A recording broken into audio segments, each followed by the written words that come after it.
Hey everyone, thank you for tuning in to another episode of Paranomaly Beyond Disclosure.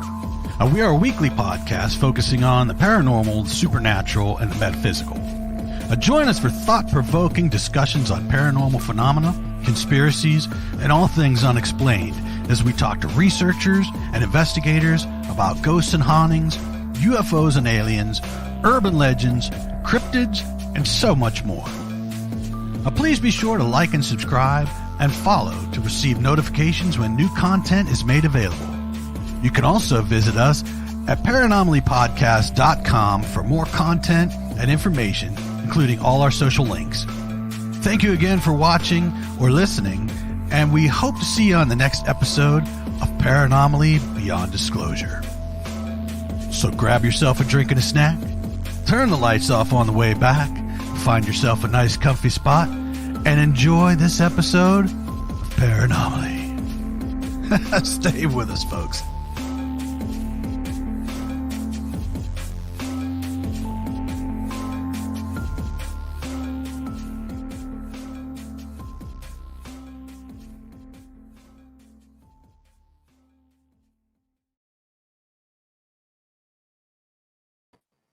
Hey everyone, thank you for tuning in tonight for another great episode of Paranomaly Beyond Disclosure with tonight's guest, Katie Paige.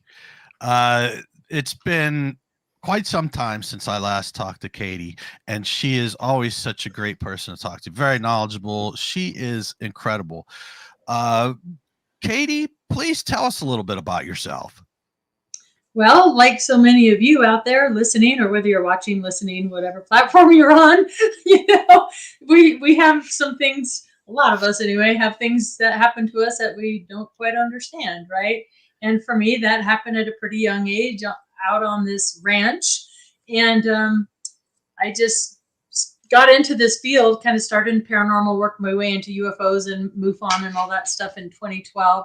Just looking for answers like most of us, trying to connect dots, try to find commonalities, and it just leads you down so many rabbit holes. So lately, it's, with things I've learned and uncovered, and I can't wait to get into some of what happened at Contact in the Desert with you guys, but it's led to some unexpected discoveries for me. And, we could talk about that a little bit. But so for me, it's how much of this is actual UFO paranormal activity, and how much of it is, black access, MK Ultra government cover-ups, and which came first. So it's been a crazy over a decade now of just doing deep dives.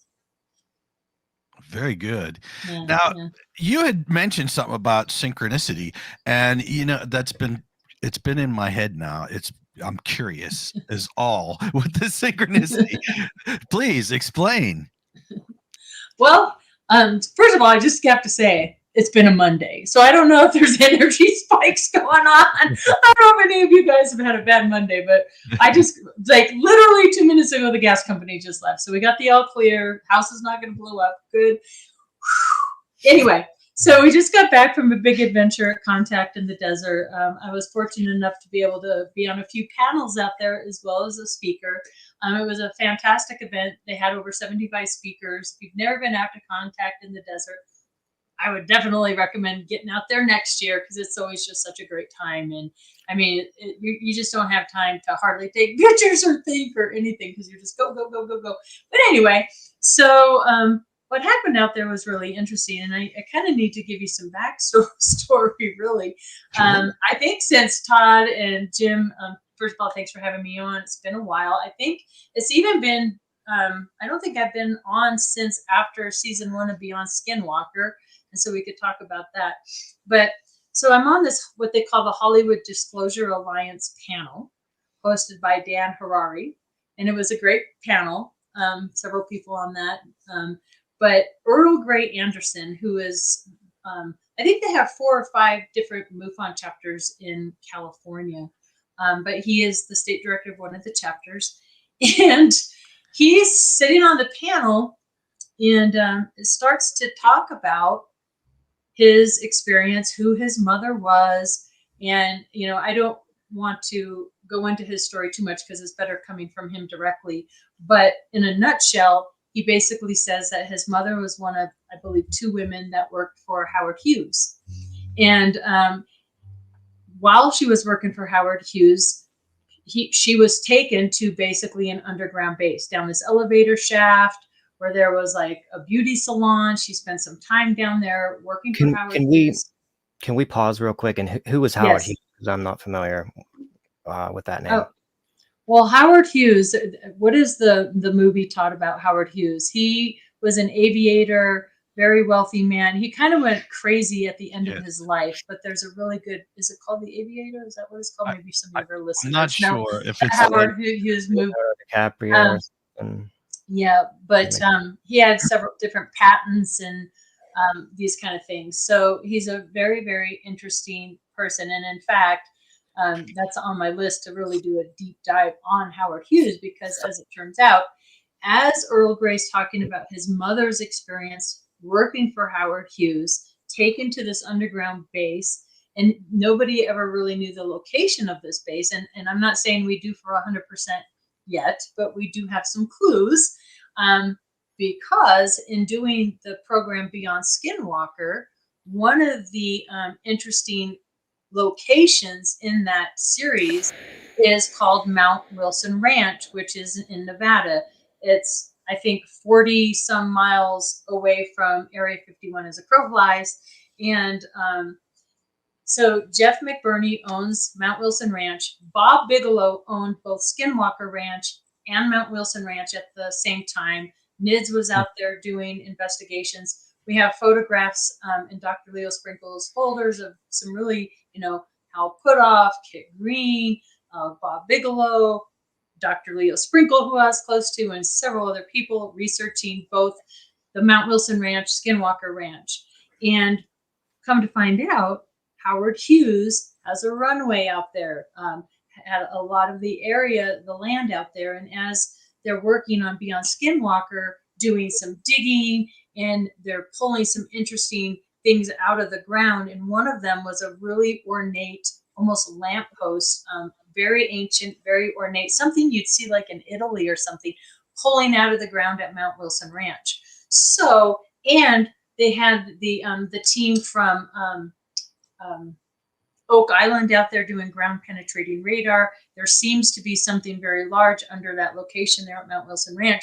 So I'm sitting on the panel listening to Earl Grey talk about his mother, and she's taken under the ground, in the middle of the desert down this elevator shaft. And I'm going, ooh, pick me. I think I know where it might be, but I didn't, because I didn't want to say anything publicly out there until I talked to Earl privately. And then on the way back from contact in the desert, we decided to do a quick little detour back to Mount Wilson Ranch. And I actually, tomorrow I'm doing an interview with Earl again. And I did an interview with Jeff McBurney, who has a history of Howard Hughes in the area. We go to the runway. So I'm going to put a compilation video together of these interviews and the location, so I can get it out there on YouTube and on Rocky Mountain Ranch Research to kind of, say, I think this could be a very interesting and important discovery. Could that base be right there at Mount Wilson Ranch? Wow. Yeah. But yeah. So, and for Earl Grey, I don't know if he's listening, but if he is, hi Earl. He was just very emotional, because this has been a mystery for him his whole life. Like, where was my mother taken? Where could this location be? And all the clues are pointing right there. Wow. So yeah, it's pretty cool. That is crazy. But that's a synchronicity, right? Both of us being on the panel, me hearing that, me possibly knowing the connection to there and the location, and boom. Did you already have a podcast scheduled with him, from way back, or? No, I actually just recently in December, I used to be Colorado MUFON state director. I stepped down in December and handed it off. It's in very good hands with Seth Feinstein, and Colorado MUFON is still going strong. And I also stepped down from doing my podcast and that, because I really am focusing on this Rocky Mountain Ranch research, this team. I need to finish my book and so on and so forth. So I got a lot of irons in the pot, a lot of things going on. I just needed to let some things go. So, I haven't had anything. In fact, I kind of cleared up my schedule for a while until after Contact in the Desert. So now I can kind of get back on a horse, so to speak, and get busy with these things. And this was kind of an unexpected surprise, that I was like, oh my goodness, there might be something to this. So it's going to lead to more investigation. Like you said, Jim, I want to do a deep dive on Howard Hughes. Oh, and also learning more in season 2, episode 1 of Beyond Skinwalker. They did a few episodes at Mount Wilson Ranch. The first one was Skinwalker's Evil Twin, is what the episode's called, and it was at Mount Wilson. And so we get there. I watched the episode actually at Sandy's house. I stayed with Sandy at night after Contact in the Desert too, and we watched the episode there. And in that episode, they had caught an apparition in the corner on their FLIR camera, and I knew it was room 3. And so when I got there, I'm like, Jeff, you got to put me in room 3, which he did. And of course, we stayed up and talked and visited until like 1 a.m. So if there was a ghost in that room, I was too dang tired to interact with it or notice it or anything. I was just like wiped out tired. So I don't know, but so many things go on in that location, both paranormal and who knows what's underground, strange things with electricity and all that kind of stuff, like so many of these ranch locations. So, So this gets into what me and Todd were just talking about privately. Okay, and this involves, Skinwalker Ranch as well. If there are dumbs underneath these locations, okay, $1 trillion facilities, probably, this is probably something, expensive, massively invested into, by, who knows what entities and aerospace industries. And there's investigations or, quote unquote investigations, or at least, I speculate that as to whether they are, genuine or fully genuine or not. They obviously have that under control, or they would be able to get that under control, with what are your thoughts on that? I mean, it seems to me that it should be, no trouble. It would just be a phone call, take care of this, and they will find a way to, whether it's sophisticated or complicated, co-opting, the management of that production, and in whatever ways, steering that, or what are your thoughts about, the legitimacy of investigations? Right. Well, another thing I'd like to mention, so right after Contact, before I went to Mount Wilson Ranch, we stopped in Pioneertown, California, and did an interview with the widow and the daughter of an ex-CIA agent. And their family owned a lot of acres. I don't remember how many exactly. It was 2.5-hour interview recorded. I got to go through that stuff. But I want to say it was over 200 acres over the Archuleta Mesa over Dulce. And so that's interesting. And then I also learned kind of like around the Alamosa area in Colorado with Mount Blanca, and that were Snippy the horse. We had, it was kind of the first really investigated, publicized mutilation of a horse named, well, the horse's name was Lady, but it got called Snippy in the paper. And Kerry King, he was out there. He's a descendant of the family of them, of the King family that owns Snippy the horse. And in fact, I had another gentleman by the name of Joseph Spencer, who was one of the first 5 people to see Snippy. And we have an interview next month with him and Kerry as we speak, to get more of his side of the story of what happened there. But that whole area of Alamosa and the San Luis Valley is just crawling with feds. So here you have in Colorado Springs, you have NORAD and the Air Force Academy and Camp Carson and Butte and all these things. Then in Elbert County in the mid 70s to late 70s that I experienced along with, that's the first thing I like to tell your listeners, just as a reminder, like this didn't just happen on an isolated ranch of my childhood. My mother was dating the gentleman that owned the ranch. I did not live there full time, but we would bring the boys back and forth to the ranch property. The 2 younger boys lived with us during the week. So this went on for several years. So we were hearing everything that happened out on the ranch. And we also, my sister and I and my mother, experienced things on the ranch as well.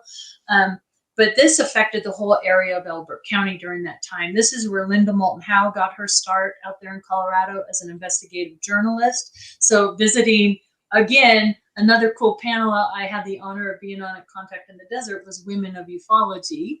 And Linda Moulton Howe was on that panel with me as well. And for me, that brings everything full circle. Getting to meet Linda, talk with Linda, where she had her beginnings in the mid 70s, and my experience in the 70s, and here we are, 48 years later, we might age away.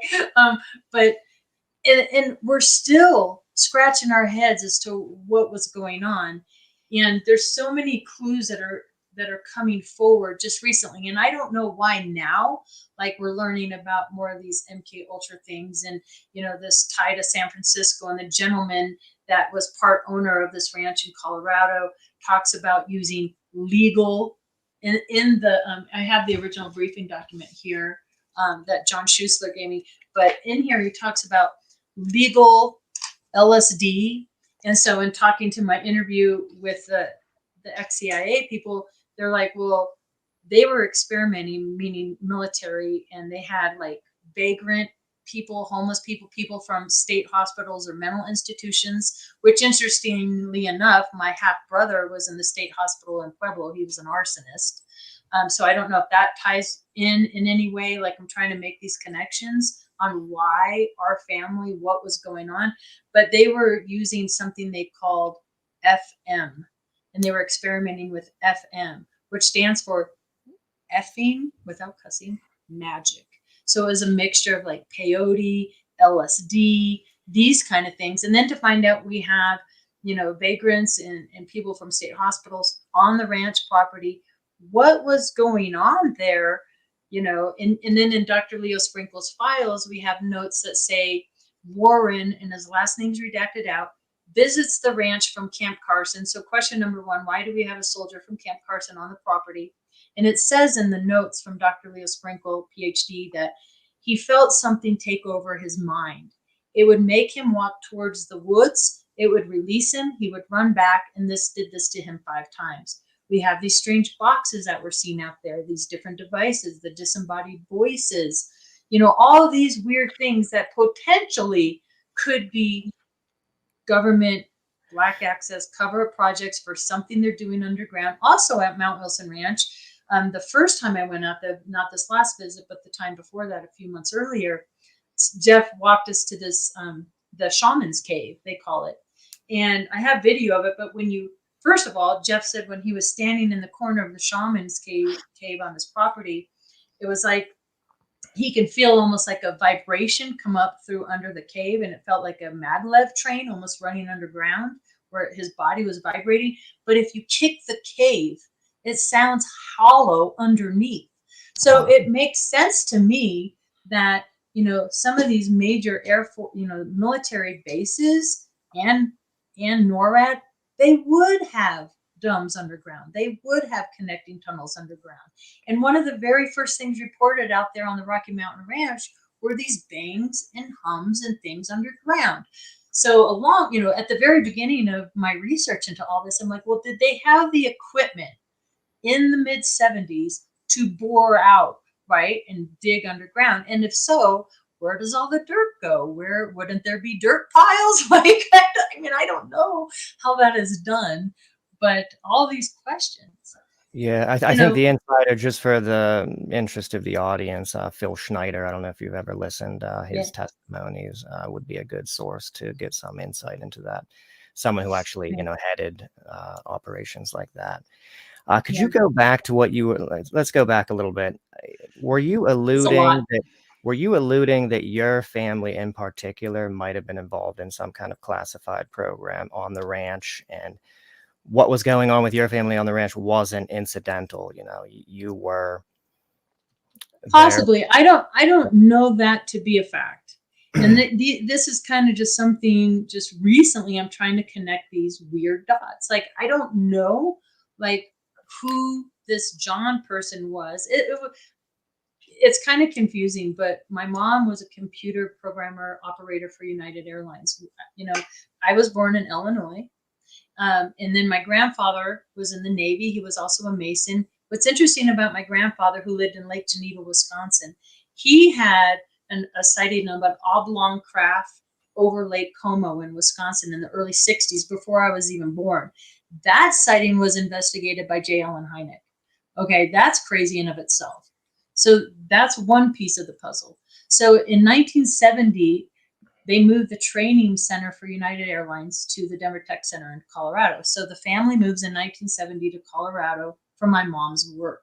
My father was also in the Navy. My half brother, like I said, we had purchased a house in Lake Geneva, Wisconsin to live by my grandparents, and my brother burnt down that house. He was very young. He had ties to Chicago State Hospital as well.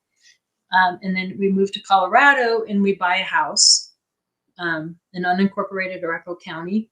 And in 1973, my brother burnt that house to the ground. So then he was sent away to jail for a while, and he was sent away to Pueblo State. Now, I don't know if any of this stuff has anything to do with what happened with the ranch, but I can tell you right after all that happened, my mom met the gentleman at work who supposedly was getting a divorce from his. I've never talked about this on the radio. You guys are getting exclusive here. All the podcasts and shows I've done, I've never gone into this much detail. Nice. But, so my mother meets this gentleman at work. Him and his wife are supposedly getting a divorce. So his wife, Betty, and all these names were redacted out of the original report, which we never knew existed until I got into all this all these years later, was dating this John guy that's from San Francisco, who's a military guy. Okay, I have it in my presentation. I can't remember what section of the military I have it, but I just don't have it in my head right now. And then my mom was dating Jack. So this went on for several years. They had 3 sons. The oldest son lived at the ranch full time. The younger 2 boys lived with us during the week to attend a larger school district, which was Cherry Creek School District, because they didn't want them to go to the little tiny Kiowa High School that had like a graduating class of 7. They wanted the opportunities for their sons to go to a big school district. So during the week, the boys would be with us, and then we'd drive them back and forth to the ranch and sometimes spend, weekends or whatever on the ranch. And this is at the height of all these mutilations. I mean, the governor was involved. They had no-fly zones going over. The police officer, Bill Waugh, George Yarnell, they're all in the movie. Both of those people, George Yarnell and Bill Waugh, are in A Strange Harvest, which is Linda Moulton Howe's film about the mutilations at the time. These were occurring daily. So, at the beginning of my investigation of all this, I flew to Florida to interview the widow of Bill Waugh, who was the sheriff of Kiowa at the time, and learned about their experience and things that were going on with them. That's where I learned about, the Bill Waugh being in communication with NORAD and with the Air Force Academy. And he directly says that the Air Force head has a directive that they would handle all UFO and Bigfoot sightings, because we had cryptid creatures out there and Sasquatch as well. Again, was that part of the program? Where it gets convoluted and confusing for me on a personal level, is the things that I don't. Let's say they have large arrays, or they're doing underground tunneling, or they're like one of the things I'm thinking about is, a lot of these ranches that have these anomalies kind of sit at high elevations. They're kind of in the Midwest. A lot of them have aquifers, high magnetism, certain geological aspects. And if they do have certain laser or arrays underground, and, let's say China decides to nuke us one day and these ranches come to life and shoot these things out of the ground, that's a possibility. And I understand the need for secrecy there. If they were bringing vagrants and homeless people and doing mind experiments with, I think that's a piece of it as well. And were we a victim of that and others in the area? I don't know, but it's a theory. But what I get confused on is, how do you explain the hitchhiker kind of stuff that happens? Like here where I live now, things happening at the house, or that thing that happened to me on the ranch on my back shoulder, things that, unless I'm being attacked by a laser weapon or something,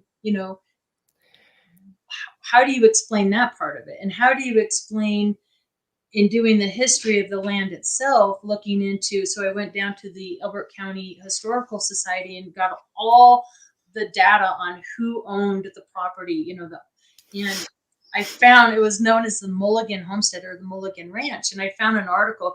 If you go on Google right now and search Dick Mulligan Winter Park, Dick Mulligan was born and raised on this ranch property of my childhood. And Winter Park Ski Resort has Mulligan's Mile. And they talk about he was I came here from Ireland, and he was known for having the gift of gab and bold exaggeration.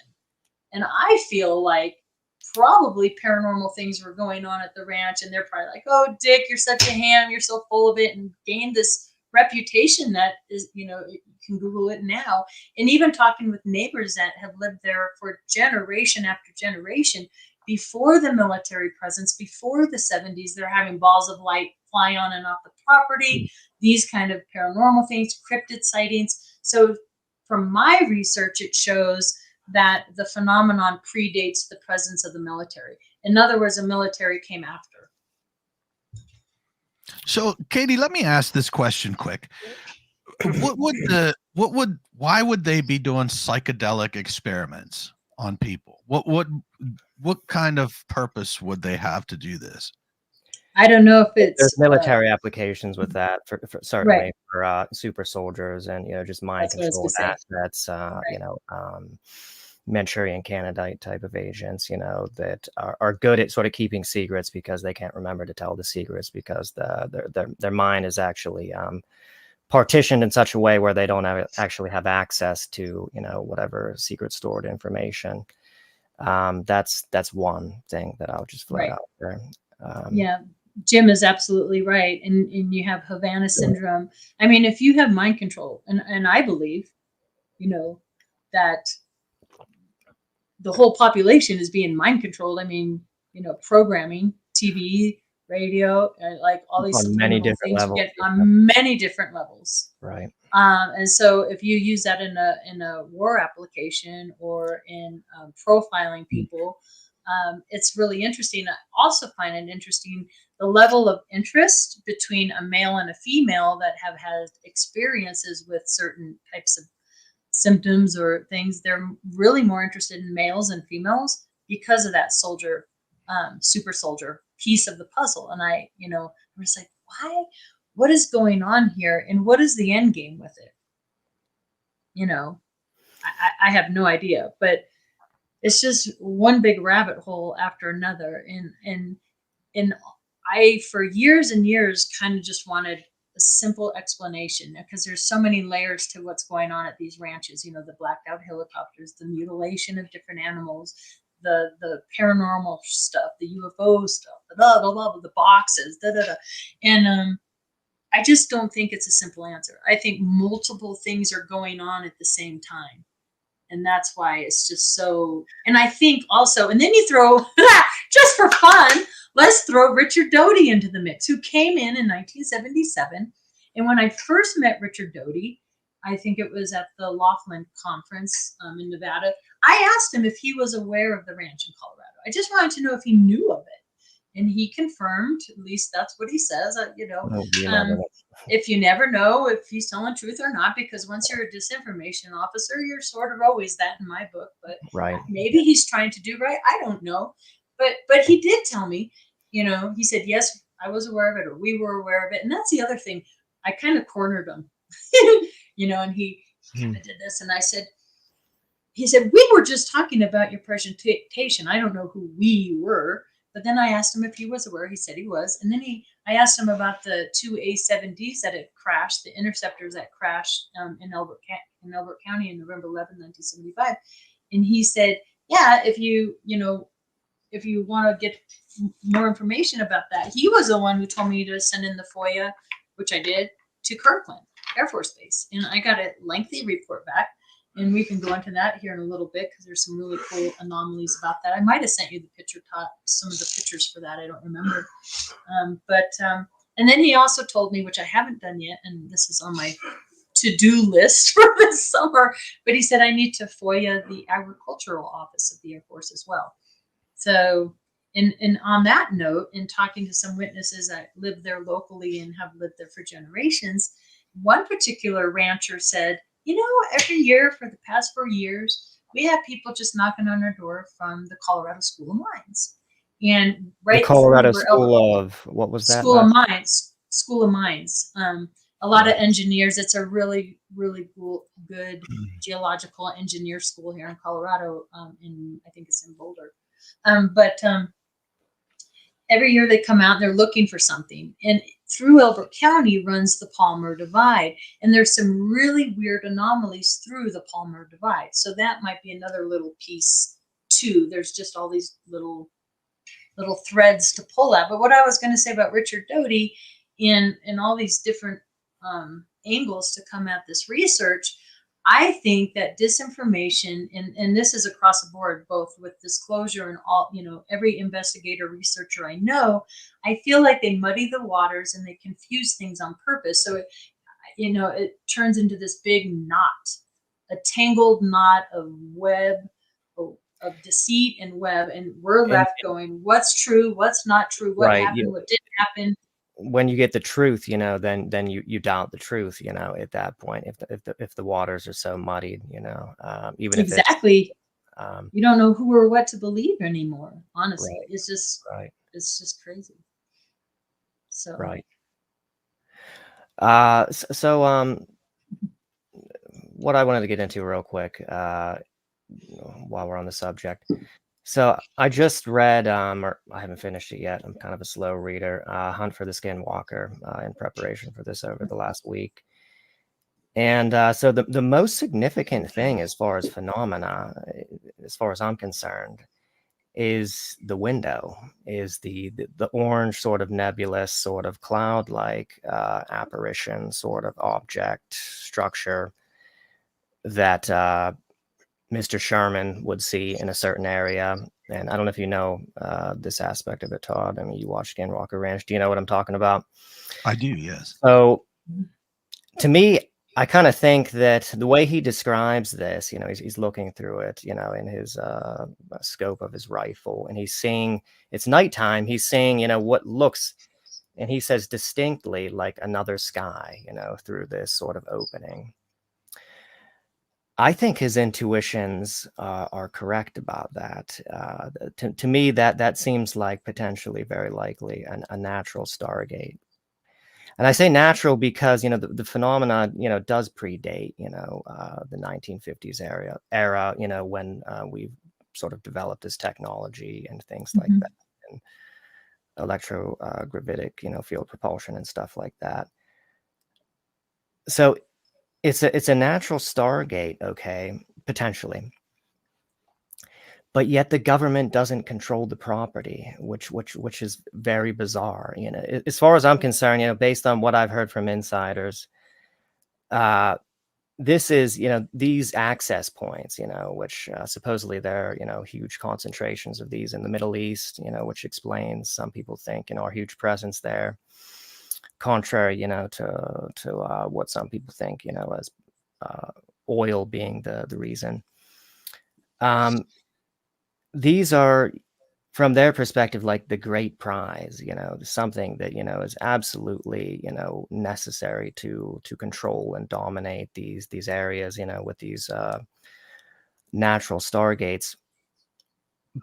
But they don't own the ranch, and they don't right. seem to have, any kind of. Uh-oh, what's that? Sorry about that. So, what are your thoughts on that? One thought I had, just to float this out real quick, they don't own the ranch, maybe because something else controls that access point, that's beyond, that may be an ET group or something that actually controls that access point. Right. So I'm so glad you brought this up, Jim, because that's a question I had. Like, before the family that I'm connected to bought the property, it sat vacant for years, like 7 to 10 years is what's in Dr. Leo's notes. So here's this vacant property for 7 to 10 years. If the government, which if you if you look at the land, the ownership of the land back in that time, the Air Force Academy owned more of the land over I-25 through the Black Forest, up almost to the area of the ranch. If they wanted to own it, purchase it, do experiments there, or bury things there, why didn't they just buy it? Right? That bothers me. And then after the family I'm connected to leaves, it sat vacant again for a little while. I think maybe 3 years, 2 to 3 years. After which family? After the family that I'm connected to, they left after 3 years because it was too much for them. They left. They couldn't take it.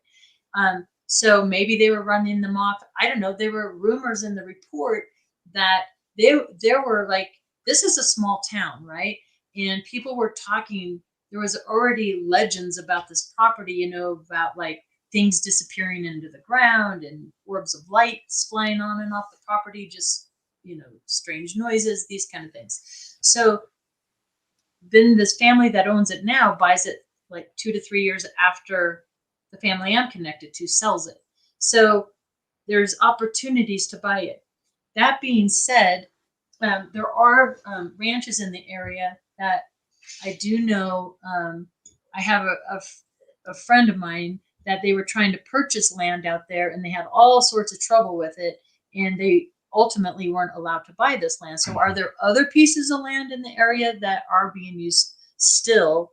I'm not sure. We also have Titan missile silos, which supposedly are decommissioned, yet if you go by some of these entrance points with them, they are very well kept and well groomed. Are they still secretly being used? I don't know.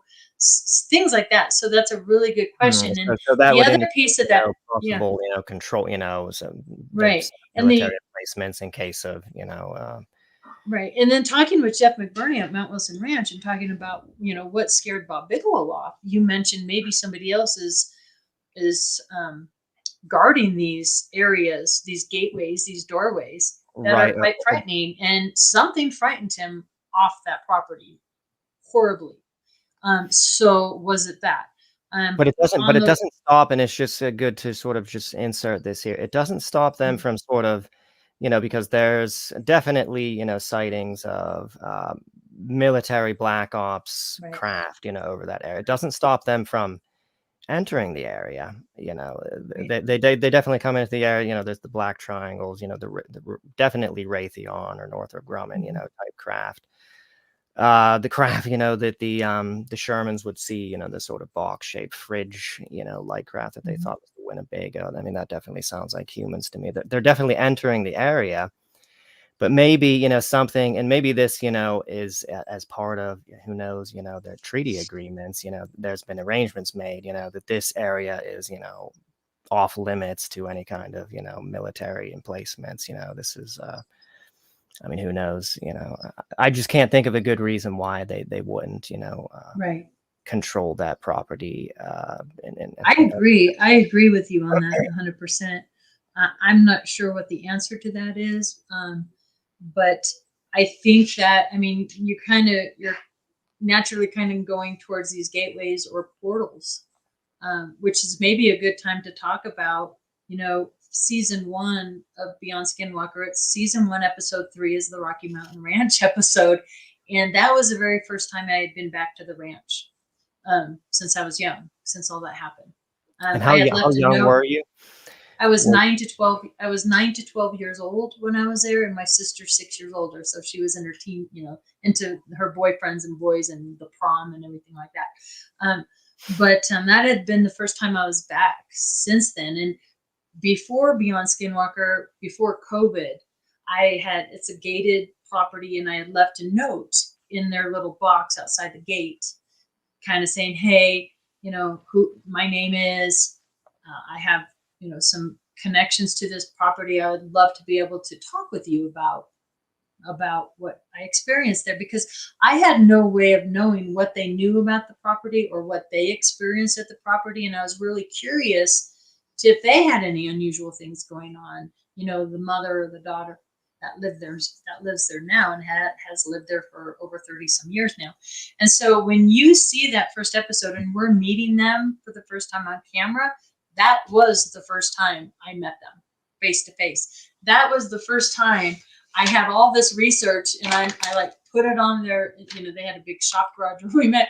I'm like, here's everything that happened at your ranch, which was hard for me because this is their home, right? This is where they raised their daughter, and this is a happy place for them. They're home And for I 30 did years. right in something that isn't on the episode, and History Channel doesn't like to go there. And something I learned live on camera. I had all the cameras surrounding me, and we're learning and talking for the first time on camera, which I have to give, History Channel Beyond credit for. Like, it's legit. Like, even when David Morehouse was there, and it ended up being a bonus episode, and I'll talk about that in a little bit, but they kept us away. They wanted everything real and legit. Nothing was, I was never once told to say a line or go do this or do that. It was just all natural. And I love that about the show. But I'm sitting there talking with them and meeting them, and like, here's what happened to us, and here's whatever. What did they say? I mean, were they Well, not surprised, assuming it being that they lived there for 30 years, they had to have known something. So yeah, they each what was experienced something, and they were very open, and they were very curious, and they wanted to know, thank goodness. And they were open. I mean, even for them to be open to allow a show to be there. And even now I'm just like, how are you doing with this? Like, are you like, but to hear similarities, like one thing that Nicole, the daughter who was born and raised there, and she's on the show as well, something we connected on right away, because I'm a young girl on there too, and she grew up there, was this overwhelming sense of being watched all the time. And when I say being watched, it's like everybody has experienced that feeling of eyes on you. But for me, it was constant. It was so overwhelming for me walking back and forth to elementary school. Like if a car came by, or even a motorcycle was worse, because I knew the motorcycles could get up on the grass. I would pretend I lived at the nearest house. I was terrified all the time of being taken, of being watched. And she had the same thing, these eyes on you all the time. So she experienced that, especially at night, eyes in the woods. You actually had sort of specific fears about being taken. Mm-hmm. And at night, were you really uneasy at night in particular? For sure. Big sister, I mean, and I talk about this in my book, like my sister and I, we were threatened and warned never to talk about what was happening out there. And my parents, my mother and Jack, all the adults now, Jack, John, and Betty, that are in the APRO report, and they're all passed away now. The 3 boys are still living. They've all moved out of the state. I have a little bit of contact with the youngest son, who is closer to my age, but their lives are much different now. They're very religious. They don't like opening that door, because that's how traumatized they were about it. And I think people will often ask me, like, Katie, how is it you're able to face this and do all this research and dig? I think it's because I was just enough removed. Like, I didn't live there full time. I experienced things at my house that I was living at, which was 45 minutes away from the ranch. I mean, I had shadow figures in my room. I always slept with big sister. My sister moved to Gillette, Wyoming when I was 12. So that's when things got really rough for me after my sister left, because I really leaned on my sister. We kind of created a pig Latin to each other, and we'd speak to each other about what we would overhear. We'd always hear the adults talking about police being called, mutilations happening, this going on, that going on, but they wouldn't talk to us directly about it. So it was this kind of, yet we're experiencing crazy things, footsteps in the house and shadow figures and things like that. So I would be like, wait, I pushed the bed in the corner, made sure the closet door was closed, checked under the bed every night, those kind of things. Because these beings that I was seeing, they were tall, they were dark, they were shadowy, and they would be like inside, like the doorway, sometimes standing next to my bed, sometimes over by the closet. So I always slept with big sister, with a nightlight, all that stuff. Would you see these directly in front of you or in your peripherals? Peripheral. Yeah, and when you're 10 years old, what do you do when you're terrified? First of all, you don't move, but you put the covers up and you just don't move. You don't move. Go away, go away, go away, go away, go away. it was that, for a long, long time. What about, I mean, just since we're on these experiences, what about missing time or hearing hums or vibrations or You bright get light? the high pitched ring in the ear, which I thought was tinnitus or whatever, but went into my hearing's fine. That's often I get that still to this day. I don't know if that's connected to anything. Hums, bangs. I mean, the paranormal stuff was more at my home. The hums and bangs and those kind of sounds were at the ranch. I didn't hear those at my house. So I don't know what that is. I don't know if they're connected to these bird boxes that I never talked about for a long time, but that's another experience I had. It was in the daytime. Me and the youngest son and my mom's boyfriend were in the pickup truck. We had the hound dogs in the back of the truck. And as I recall from my memory, we were in the back of the truck, and behind the ranch house is the woods, the Ponderosa Pines. And we had stopped at this little outbuilding, which is also interesting live on camera because it was dusk when I got there. And I just remember when they were filming, I'm like, oh my God, it's getting dark. And I was so anxious to get there in daylight so I could see if I recognized the house and the barn and the outbuildings and the silo and just, see what I remembered from when I was a kid. And the first thing I knew the house was where the house was, but it didn't look the same to me. And I come to find out later through Greg that the original house is there still, but they added an addition to the left and to the right and to the front. So it looked different, and it has different paneling. It was white when I was a kid, and now it's brown siding, so it just looked different. But the original house is still within the house, which is where in that episode they put the crystal radio and the old radios, and we did that. They called in the ham radio guy. And what's really cool, because you got to know that when they're filming an episode like that, they spend a week filming. And they got to get a week worth of footage down to 44 minutes for one episode. So you don't know what's going to make the episode and what doesn't make the episode, and how at the end of the day, it is entertainment. It is a program. They have to tie it all together, and it has to make logical sense, which I understand. I get that. What's important to me is that this is getting recognition, because what that does for me is it brings other witnesses forward that I can go interview. But what I was going to say about the radio thing, something that doesn't make the episode. So he's on there, trying to communicate with whatever.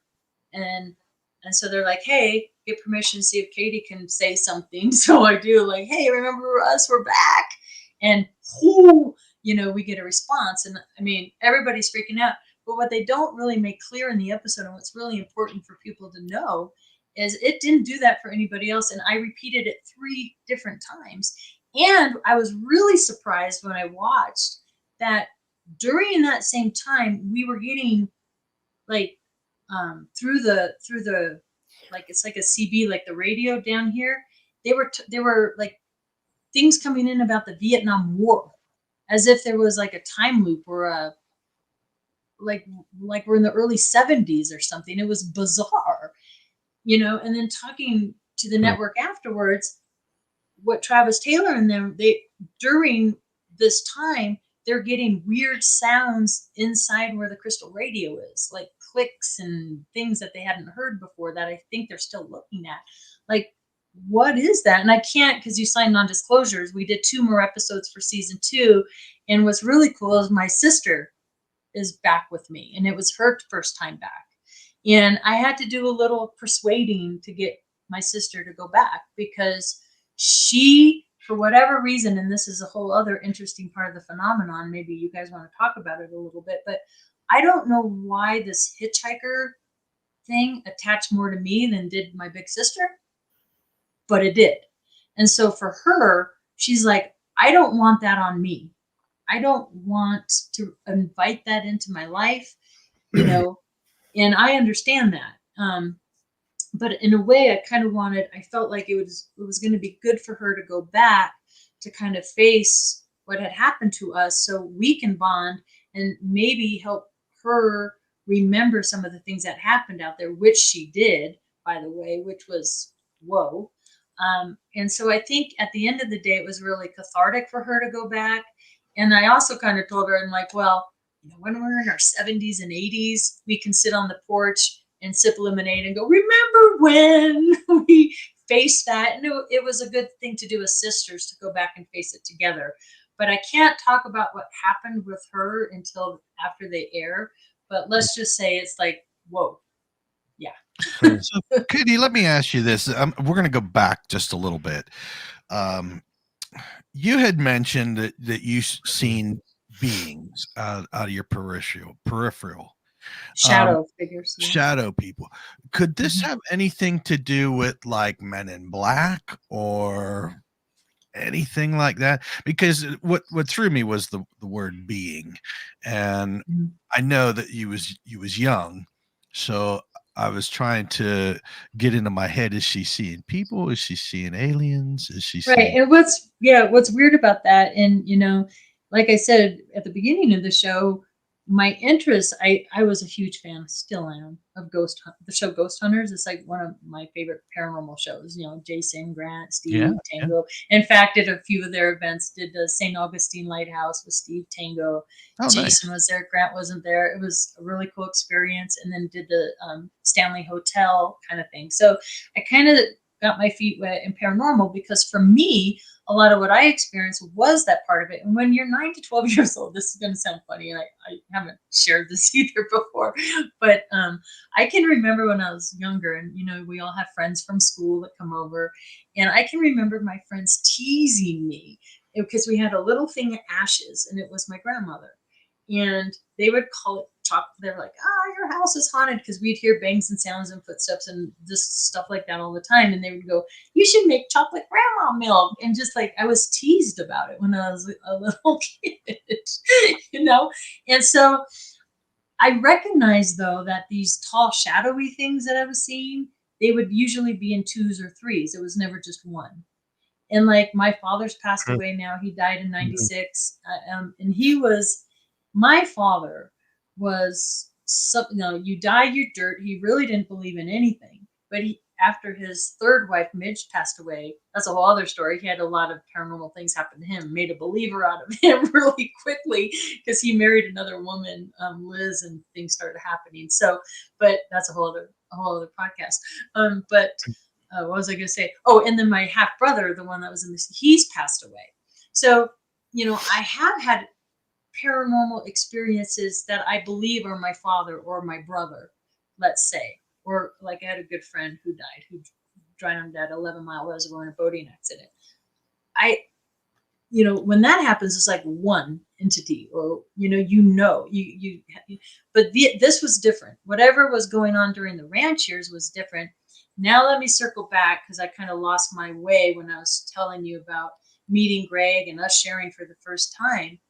I learned something with cameras rolling that will never make the History Channel, and they really don't like going there.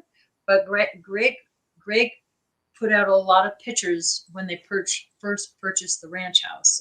And he's like, here, this is how you remember it. These are pictures from when you'll remember it, which I did. And I'm like, oh my God, that's it. Yeah, I remember all that. And he said when they bought the house, they were carvings. Hi, Susan. There were carvings in the trees, and there were stickers in the window that were, let's say, not good in nature, almost demonic in nature. In the back of the woods, there was an altar, and like maybe they were doing some sort of ceremonies or something back there, which my face just drained. I was just like, and I'm like, I don't want this in the episode. I don't want this aired. I don't want this, because in doing the history of the land and knowing the Native American history, the Sand Creek Massacre is not too far away. We have the Cherokee, the Arapaho, the Pawnee, the Kiowa, the Comanche, the Ute. They all hunted these grounds. And in doing a lot of that research, it was horrific what was going on all sides. It was just a horrible time in history, right? And I often wonder how much of that is retained into the land, the water, the like if you go to the Stanley Hotel, what does the Stanley Hotel have? It has, crystals and certain minerals under the Stanley Hotel with water. Does that retain and create that activity to amp up in certain areas? And that's certainly the case on the ranch and other locations that I've seen. And how much of that did they open up a portal? Is that still going on, and is it negative? And so when I'm telling, walking the film crew back to the location of this disappearing box, which was, me and the young son and Jack were in the pickup truck with the dogs. We're getting something out of the little shed that is not there anymore. But then Greg shows me, well, here, is this a shed? Because we tore it down, but this is, and I'm like, that's it. That was the shed. And so we're there getting something out of thing. All of a sudden that noise starts up. It sounds like bees, like if you're standing under electrical things. And I look over into the tree line, and there's this box. And I remember it like bigger than a shoebox. It was like 3.5 feet off the ground. It had lights on it. It was making the sound. And Jack's yelling at me and Scotty, get in the truck, get in the truck. It's the box. It's the box. Get in the truck. And we're jumping back in the truck with the dogs. I look back and the box is gone, just gone. So in the episode, I'm walking them back to where I had this encounter, and it was blizzarding and snowing, and we're all freezing cold. There's, like, oh my God. But I had my headlamp on and a flashlight, and out of this in the snow, and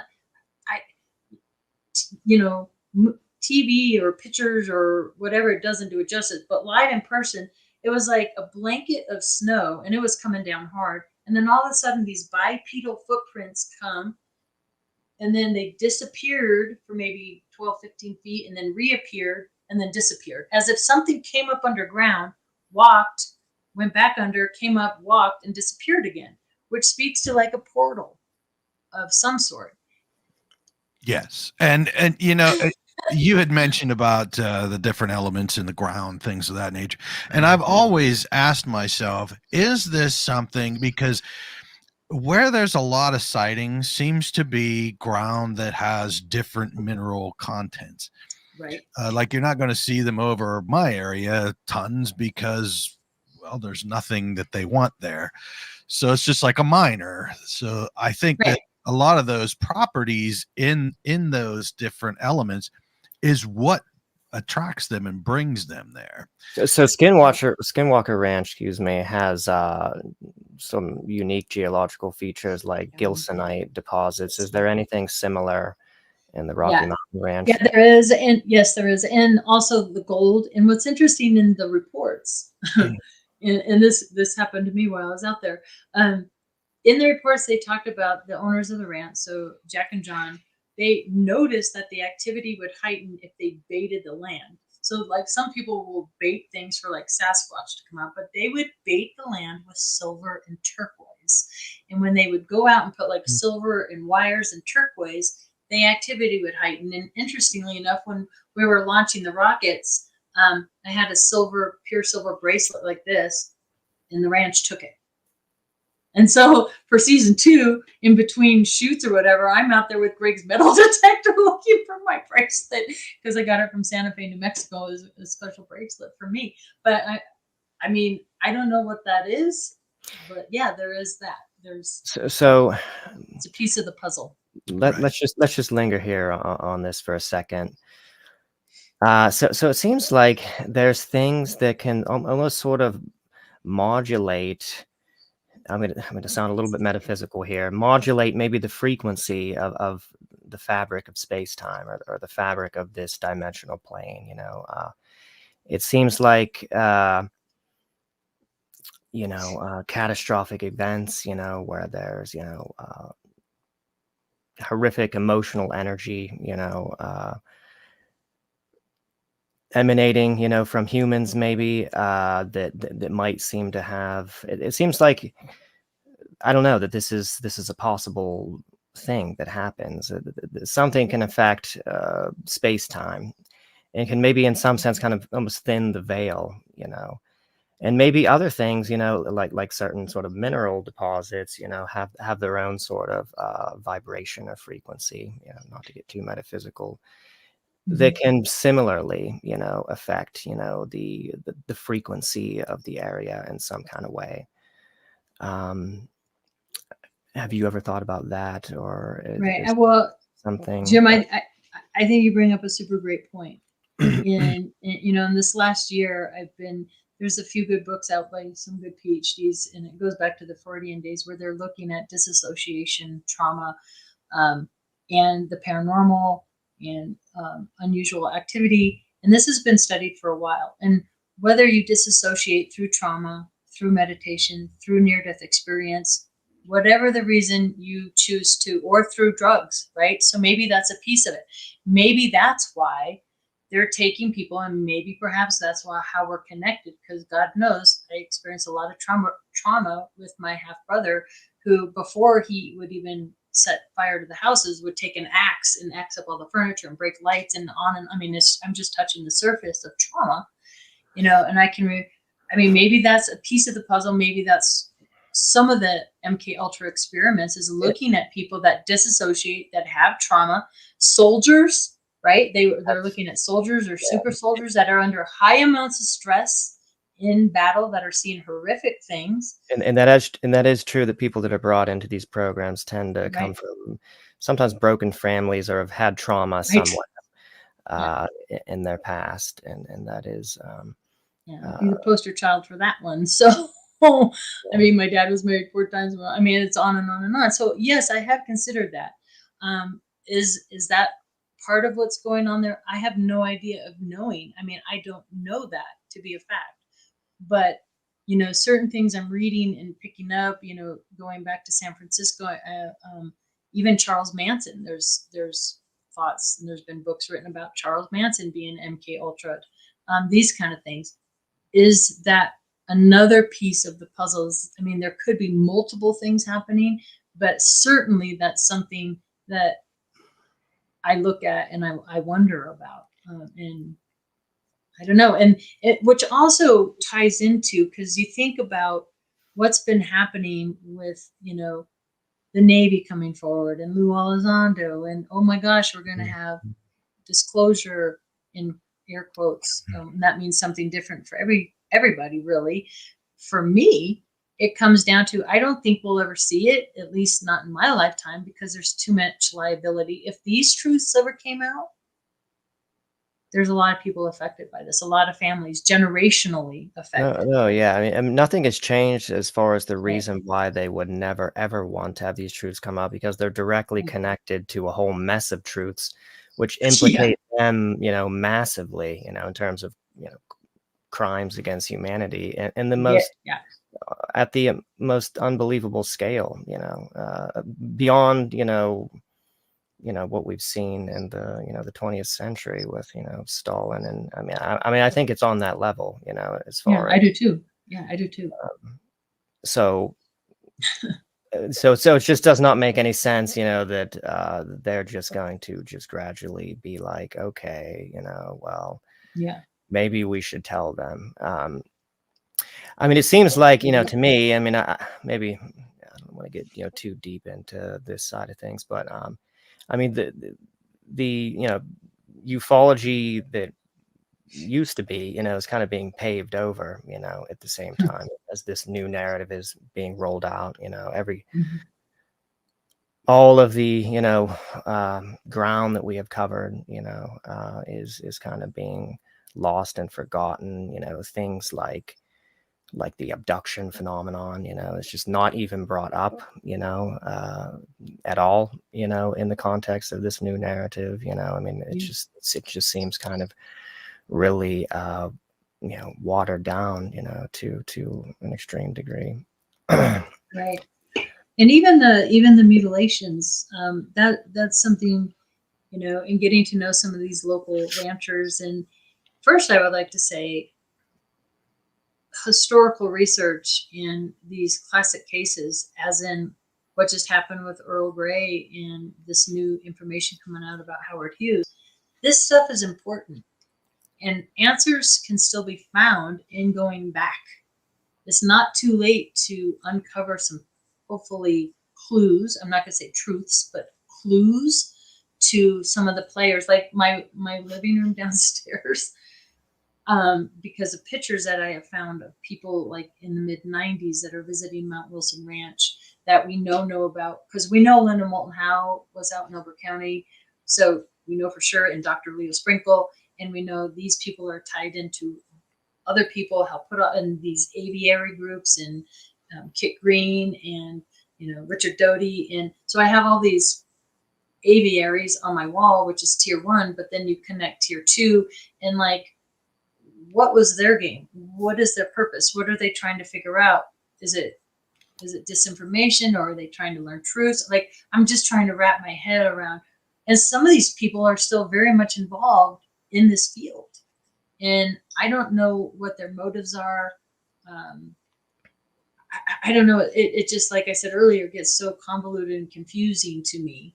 But we know through photographs and through, going to the archives, that these people were at these locations. They were out Mount Wilson Ranch. They were out in Elbert County. They were out. Why? What are they doing? Are they looking for answers just like all of us? I hope so. I don't know, though. Like, it makes me question everything. Yeah, and additionally, I mean, what confounds things even further is I think that the ideal disinformation agent doesn't know that he's a disinformation agent, and I think that may typically be how they run operations like that. Yeah, and that scares me because I love Linda Moulton Howe to death, but I mean, it's pretty general knowledge. We know she's been tricked a time or two, right? And I don't think it's of any fault of her own. I mean, just the little tiny bit of publicity I'm getting or whatever, people come at you and you don't have time to vet and research everything. It could take years to do a good job. And so, and maybe that's part of my fear. Like, I don't want to be tricked. I don't want somebody telling me something. Even this interview, I don't know if somebody's feeding me truths or not untruths, and then they want me to run with it. And am I out there not knowing? And I can see how this can happen with people. It'd be easy to do this. It would be easy, and I think as a researcher, you just have to have, as your sort of standard operating procedure, entertaining those possibilities, and considering, okay, I got to think, this new information, that's coming out of the woodwork, is this organic or potentially not? Yeah, that's so important, and that's why I mess up from time to time to like everybody else, but I don't like having absolutes or beliefs or saying I know for certain. And in fact, when somebody tells you, and doing the Letters of Love and Light book I did. So long story short, Dr. Leo, the first time I ever learned anybody knew anything about the ranch at all, like for us, it was a big family secret that we didn't talk about, was when I picked up this book. And I picked up this book because I thought, Skinwalker Ranch wasn't a TV show. It wasn't really known really well back in the day. I just knew it was about a ranch with weird stuff happening. And I'm like, ooh, maybe I'll find some commonalities. And then I turned to other hotspots and start reading about the ranch. And I knew it had to be the ranch because I knew the weird dynamics of the family. Like I knew. So, and then here it talks about, Dr. Leo Sprinkle, PhD, Peter Van Arsdale, PhD, which he just reached out to me just like last month. So I'm hoping he'll set up something so we can meet. And Dr. John Durr, which I reached out to. Now, the seismologist, John Durr, he believes a lot of these orbs and lights are what he calls earthquake lights. Okay. But anyway, so learning for the first time about this ranch, I kind of lost my train of thought. What were you talking about, Jim? You brought up something and I was like, I don't remember where I was going with that. It'll come back to me in a minute. It'll come back to me. Don't worry. I don't remember where I was going with that. Oh, I think I was talking about Letters of Love and Light. That's where I was. Right. I went to the archives to pull the original information on the ranch. And Dr. Leo Sprinkle, whom I got to know for those few years before he passed pretty well, but he had letters from people all around the world. And I got lost in these letters, and I would go to get a break from, raising teenagers, but I would go for a few days and just take pictures of all these letters. And he kept his response letters. And one thing that people talked a lot about and it actually warranted a whole chapter in my book, was this a dream, or was this a memory, or people who would channel the ETs and get information through downloads. Now, I'm not saying that doesn't happen, and we all have our intuitive voice, and we all, it took me a long time to discern what are my own thoughts and maybe what something will just pop in my head as an inspiration or a lucid dream or something like that. That does happen, right? But it happens so often, and people will take those channels and they'll just put it out there as like fact or belief, or like, these are the Acturians and they're from da da da da da, and and this is their motives. And in that book too, I have a chapter called Motives, where people would try to come up with their ideas of why we're being visited or whatever. And it's I just feel like nobody has those answers, and until they come down and tell us, we don't know. We're just speculating. Exactly. Although I personally do think, having listened to a lot of channelings, that there are some of them that are interesting. Yeah, for sure. No, for sure. And Interesting. I think we should pay attention to them. I have the feeling that some of them are authentic. I mean, I actually think that there's not a lot of charlatans faking it. I hope not. So much as there is entities who are, real but are deceptive. I don't know. I haven't really delved into this very deeply, but my analysis just leads me to think that there's more of that. There's just a lot Right. more of deceptive entities. That are misleading us rather than just people just sort of faking it. But there are some that are just seem, if they are deception, I'm blown away, at the sophistication, Right.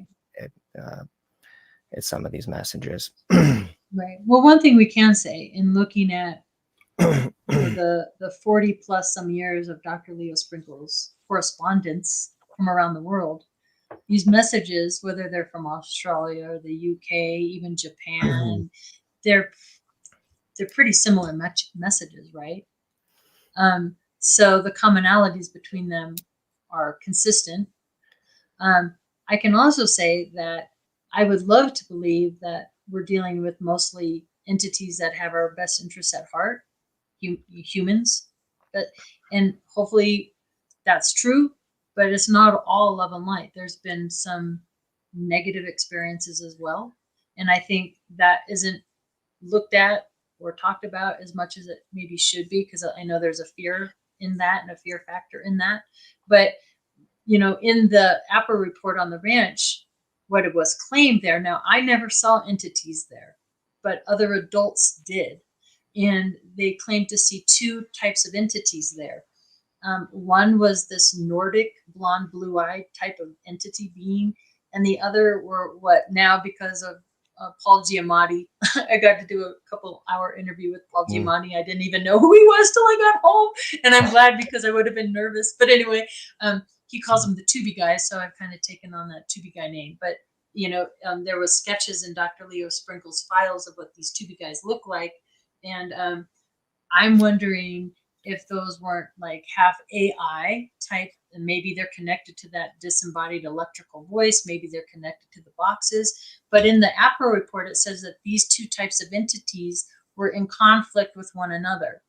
And it's sort of my running hypothesis anyways, that maybe one is like for like AI or merging or warning us not to do that. And the other one is saying, merge with us. The other one is saying not to. I don't know if that's true or not, but maybe that makes sense. But they basically said they were in conflict with one another. If you don't mind us, we won't mind you, blah, blah, blah. And where does that information come from exactly? And people were seeing two types of beings on that range. Yeah, these are them. Yeah. So what's interesting about this is, so if there's another drawing, Todd, where we have two of the faces side by side. At the time, I was the guest speaker coordinator for Colorado MUFON, and I invited a gentleman by the name of Sean Bartok to come speak for us. He had written a book called Flashbacks, and in his book, he says that the ranch is in Castle Rock, Colorado. But I come to find out used a fictitious location, and the actual location of his property was only 14 miles away from the ranch in my childhood. And this is the drawing. So I'm sitting in the third row watching his presentation. The entity with the tubes and that thing on his chest is the sketch from the Elbert County Ranch in my childhood that people said they saw. And the one on the other side there on the left, to my left, is the one from Sean Bartok's encounter in the early 70s. And I don't know about you, but they look awful similar. And what he said is the tubes in the neck, see how they look like tubes in his neck? He actually said they came out. So that second drawing that you showed was the second drawing from Sean Bartok's book that shows the tubes out. And I mean, with the heavy brow, the wrinkles around the face, we didn't know each other. And we're 14 miles away. And I was really kind of, now, how do you explain that? I don't know. Yeah. What are the circumstances of these sightings? This person, what did this person witness specifically? Right. Well, John claims to have had communication, like literal communication with these beings on the ranch behind the back of the ranch house, which basically, it's in the report, basically a more equitable arrangement will be made. Telepathic or verbal? Telepathically. And he said he wasn't afraid. He was there with his oldest son, which, by the way, won't talk to me, so I don't know. He wasn't and then afraid. I have other people who claim that he wasn't afraid of the entity there. Which is unnatural. Conflict with, unnatural. Which is and it also, to not be, just to clarify that, if you're not afraid, especially if you see something like that, I mean that's a freaky looking being. It is a freaky looking being, and what's also kind of goes against that. Todd, you might want to bring up. We have a clip. We have some clips, and there's the entrainment one. It sounds like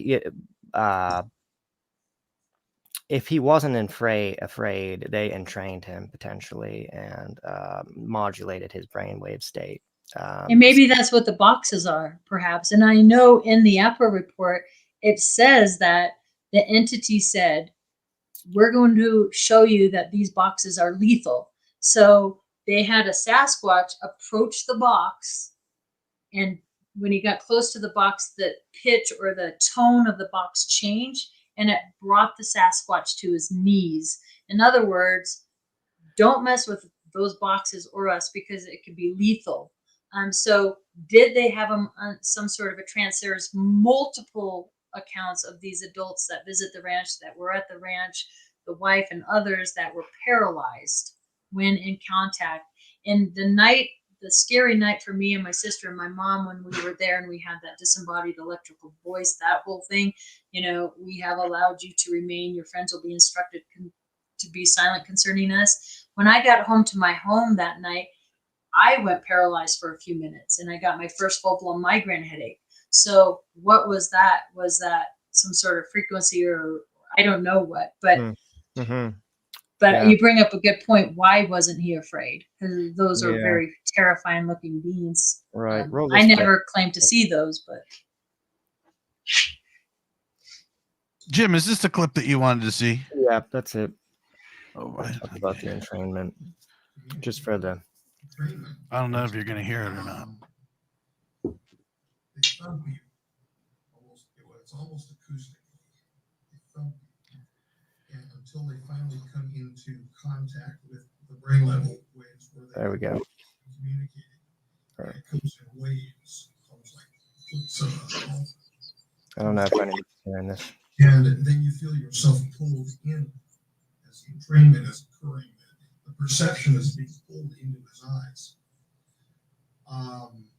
Very unwieldy feeling. But then they entrain, bringing you down to relaxation, relaxed almost to a theta state, theta state, where you're very almost like drowsy, and they tell you, not going to hurt you. He did that. He actually said that he would not harm you when he would communicate, when he would do these entrainments. It's playing back over. And I have no idea why it's not, the audio isn't going through there. That's really interesting. After that experience on the ranch, I actually started getting really bad, full blown migraine headaches with the tunnel vision, the vomiting, and everything like that. I mean, severe, like every other week. I was missing a lot of school. So my mom put me in, we had just learned in the Denver Tech Center of what they called biofeedback training. So they would hook me up to, this thing on my head, the wires on my fingers. And I did this training for a year, and you kind of learn how to go into a deep relaxed state. I was able to like lower and raise my body temperature through the things on my fingers, things like that. So I did that for a year. Right during those years, I think I was like 12 years old, 12, 13 years old when I was doing that. Well, how old are you when you're in seventh grade? It would have been seventh grade, sixth, seventh grade.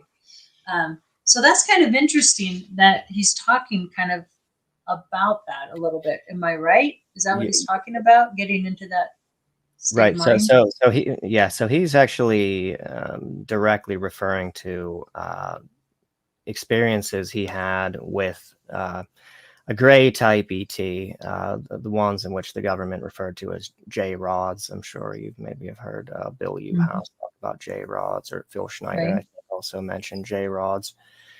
And he was a microbiologist who would go into what was called a cleanosphere, where they held this thing to get tissue samples, basically. And it would routinely entrain him, and begin communication, when he would go in there. And that was his kind of description of what would happen in his understanding of what was going on, that they're modulating your brainwave state, basically, psychically, it would seem, Right. through some kind of Yeah. I mean, I believe there's some really good psychics out there. I've had some psychic experiences myself.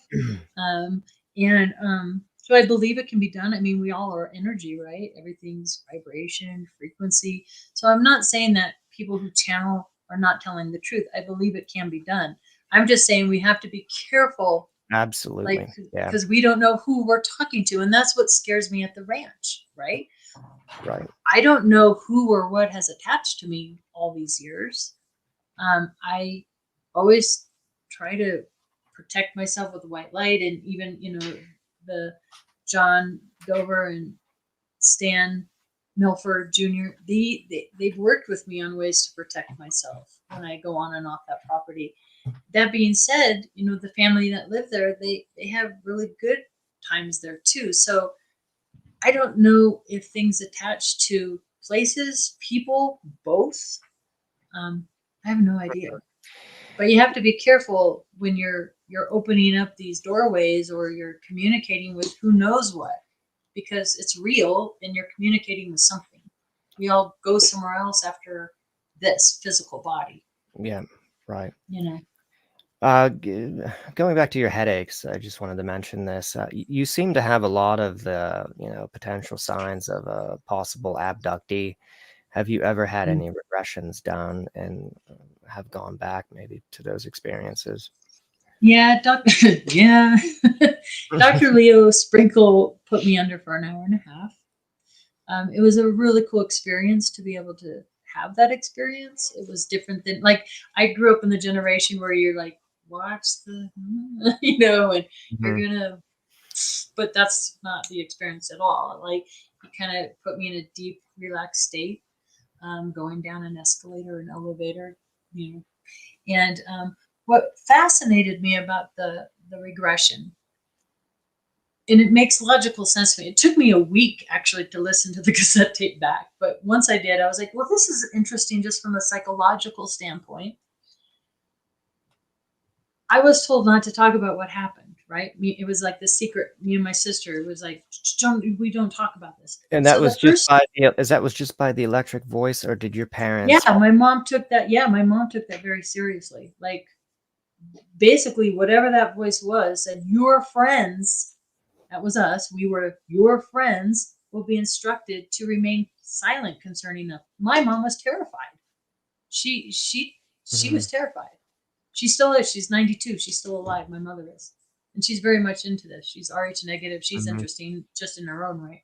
Anyway, but so she took that very seriously. So what I found fascinating about the regression, when I listened back to it, the first like 18, 20 minutes of the regression was this little girl trying to find the courage and stand up to the adults that were telling her to be quiet all those years.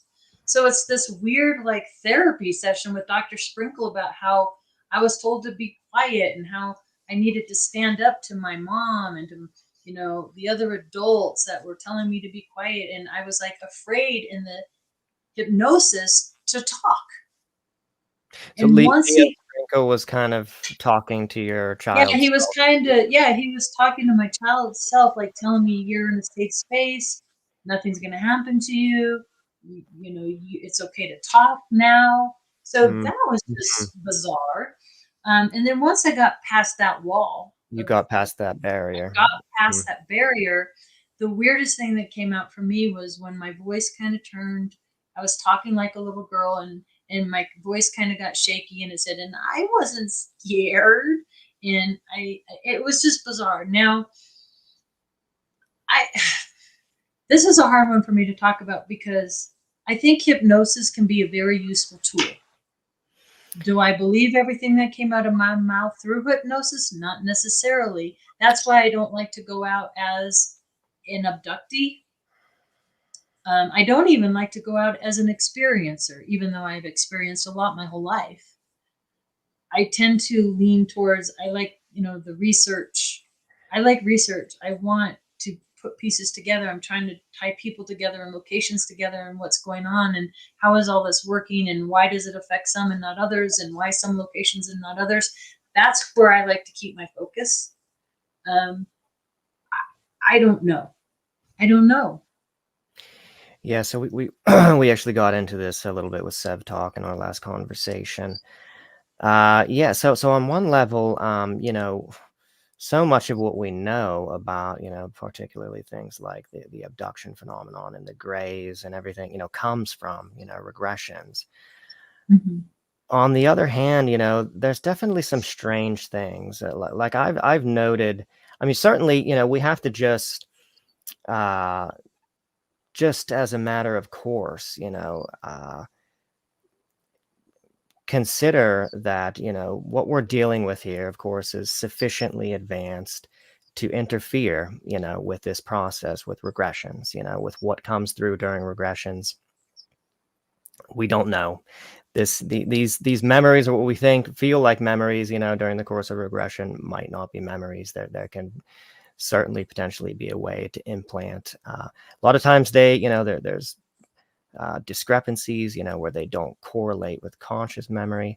Sometimes regression memories seem more plausible than the consciously recalled memories. Like in the case of one abductee who remembered his abduction experience as having physical sex with the alien, and this is he remembered, you know, details and everything about this.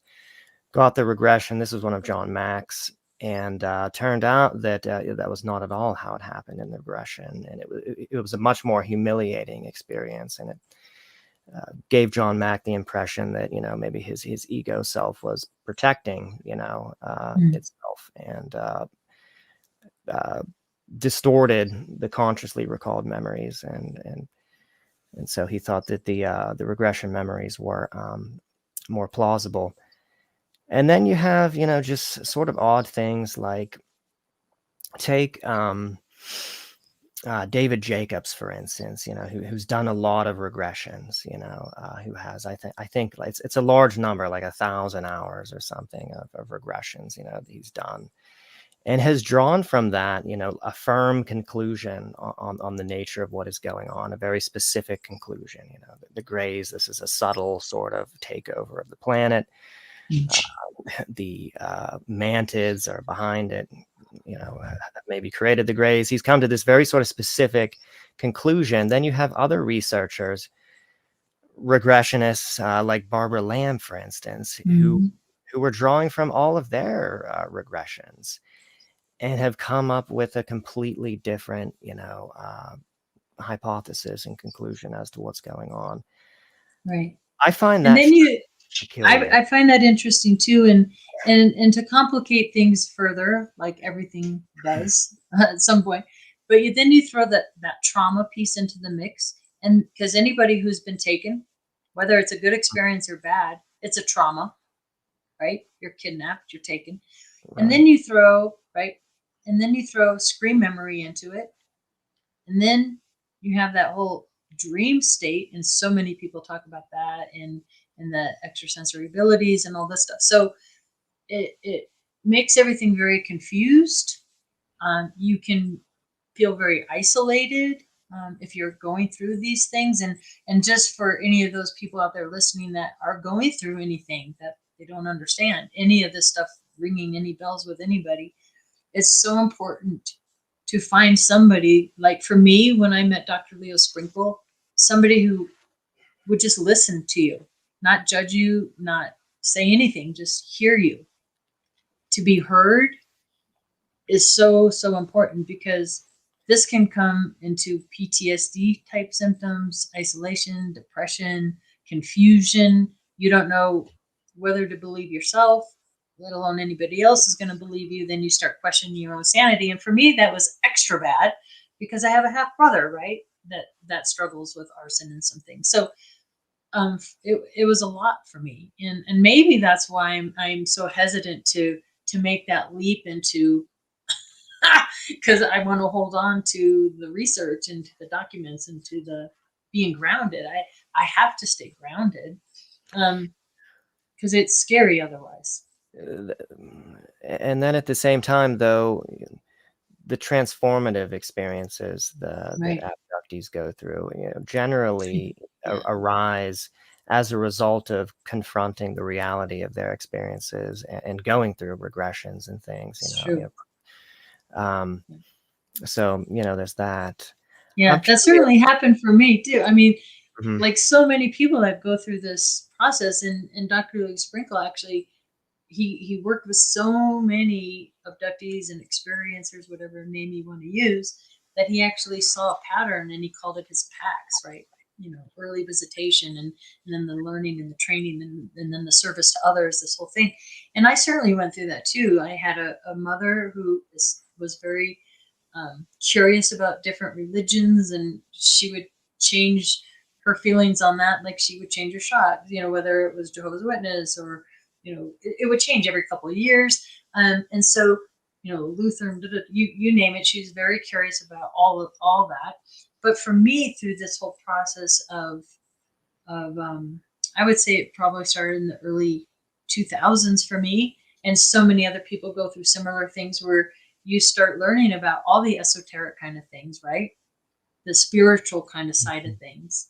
And you see that over and over again with people, and you do become spiritual, intuitive, more loving, concerned, all these things. And is that part of it too, where that whole feeling of raising your vibration, raising your consciousness, the love and light, but it's also yin and yang, right? We have both. You need positive and negative, and so you sort all that out. I've certainly been down all those roads as well, and you hear that from a lot of people that go through these different experiences in their lives. So that's something good, I think, that comes out of all of it. Yeah, absolutely. And it's difficult to parse, whether it is just a byproduct, unintended on some level, that Yeah. you through the experiences, and you confront, the true nature of reality, or at least some aspect Yeah. of the nature of reality, which kind of, maybe starts a domino effect into, oh my God, the soul is real. My Yeah. consciousness could leave the body, etc. And this kind of, can grow into a spiritual awakening, or is these transformative experiences somehow intended and almost anticipated by the ETs. You have certain clues, like, for instance, like the mistakes with abductions, like where there's just odd things that happen. I Where think that cartoon. Have you guys seen that? I think it is where what is that animation? And they're trying to abduct, and he's hitting the wall. They're trying to get him out. I can't remember the name of it. That's just came to my mind. It's so funny. right, yeah. But things like, where, they bring the person back, and, they've got their pajamas on backwards, Right. or they're missing a sock, or, they don't have the right underwear, or they're put out in the garden, or in one of Bud Hopkins' cases, you know, the guy was dropped back off like miles away from his home. And I don't know. I just get the feeling that, you know, there's these sort of subtle things that indicate to people, because if it weren't for these sort of physical things, you know, or maybe even the marks, you know, could be included in this, you would go on thinking, you know, that this, you know, didn't have any, you know, real reality to it, you know, that this was just a really, you know, strange, vivid dream, if it weren't for, you know, the fact that, you know, these weird sort of things that happen. I almost feel like they do that because maybe they want you to, at some point, you know, put this together, Yeah, I uncover thought it, about that too. so that Yeah. maybe they want you to heal or process the trauma eventually. Maybe Right. they know that this is damaging. You know, some people really have, you know, bad traumas, you know, that create, you know, really significant conditions that affect their life, you know, their sexual life and everything. And maybe, you know, they're sort of setting these things into your, you know, memory, you know, these mistakes, you know, which you recognize, which will kind of invariably, you know, maybe lead you to conclude that, you know, maybe there's some kind of reality to this, you know, and that kind of sets in motion the uncovering of it and the processing of the trauma and the transformative experience. I agree, and maybe that's part of what the experiment is, right? To take people, humans, through experiences, whether it be trauma or whatever, and then watch them, see how they learn and move and grow, and maybe that's what MK Ultra is looking at too. I mean, maybe it is that consciousness piece, the nature of reality, you know, and not, maybe the important thing is here isn't, you know, are the grays or the mantis or whoever. Maybe it's, the important thing is, are they going to land on the White House lawn? Maybe that's not what the big secret is. Maybe it is the nature of reality and consciousness, and maybe we're all part of this experiment. We're like a petri dish.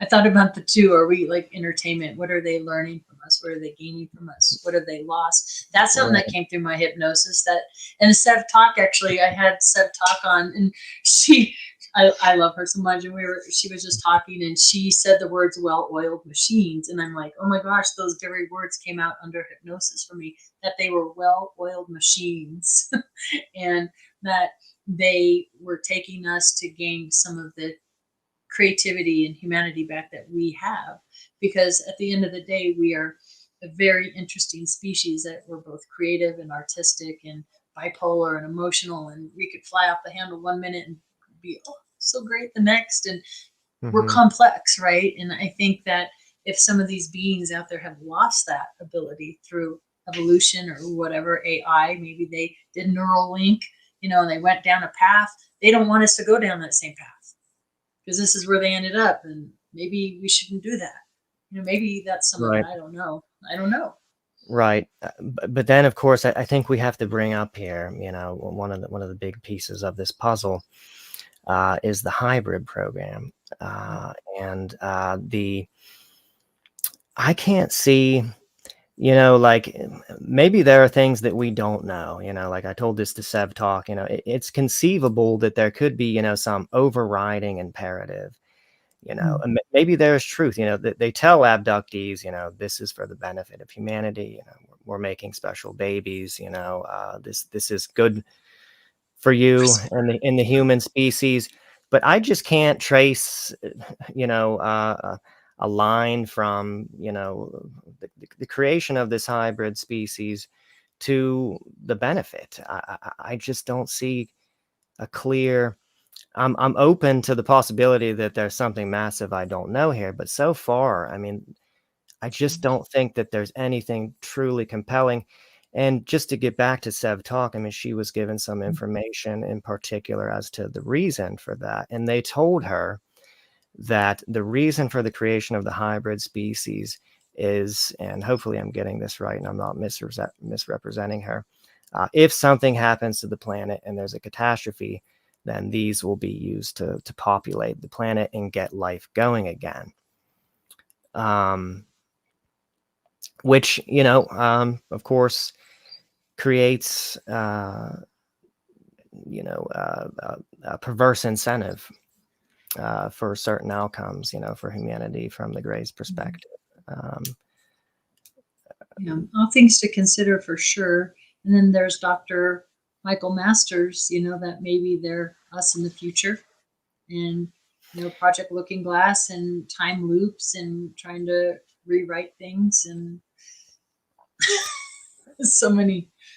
Yeah, actually, Dan Burrish, questions. the person that we played the clip from, is someone who was part of Majestic 12, hired by Majestic 12, and that was his information that he got from Majestic 12, that there was 2 races of Greys, really the same race, but from different times in the future, one from 45,000 years ahead of us and the other one from 52,000 years ahead of us. And one was more benevolent than the other. The 52s were more sort of in alignment with human interest than the 45s. Although, and then there's some people, Linda Moulton Howe interviewed someone, some sort of girl who claimed to be some kind of hybrid of some sort, that claims that, this is all a ploy, by the Greys, to get us to accept them, on some certain level. If we believe that we're them, there's kind of the sort of psychological, Right. We see them now depicted everywhere, right? In right. Hollywood films and I laugh because 1977 Close Encounters of the Third Kind. I'm like, that's a documentary to me, like with the cattle mutilations and that. But it's really interesting. Right. I did want to touch, if it's okay, to talk about the November 11th, 1975. Interesting date. This was the date that Buckley Air Force Base scrambled 2 A-70 interceptors, and in Dr. Leo Sprinkle's files in his hand says that they were in pursuit of a UFO.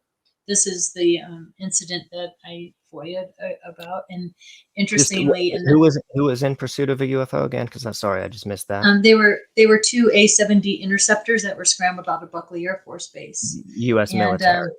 Okay. Yes, and so when I got that report back, what's interesting about it, a few things. One of the causes of the crash was that the instructor pilot supposedly was an instructor and a student. The instructor pilot misidentified the beacon light of another aircraft. In this whole report, it never identifies the other aircraft. It also says that 8 of the instrumentation lights went out of the instructor's aircraft. I don't know, Todd, do you have that graphic? I actually found an A-70 panel of the instrumentation, and my youngest son right now, he's at Spartan Aviation, is learning. I'm like, do you have any clues as to why these particular instruments might have went out? Not all of them went out, but these. And he had to light the cockpit with a certain light, it says in the report. Did I send those to you? I can't remember. I think I might have. Let's see. Yeah, there we go. So these were the instruments that went out, and they could possibly had been affected by static in the air, possibly.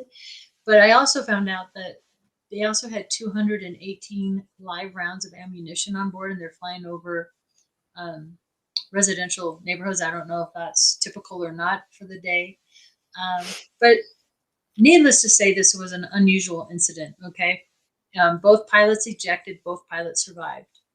On that very same day, November 11th, 1975, I was actually at David Marler's.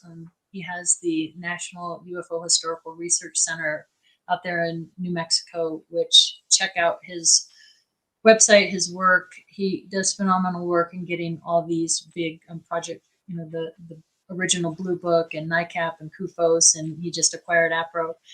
So it's a great place for researchers to go find data. And so I love the 1970s for obvious reasons.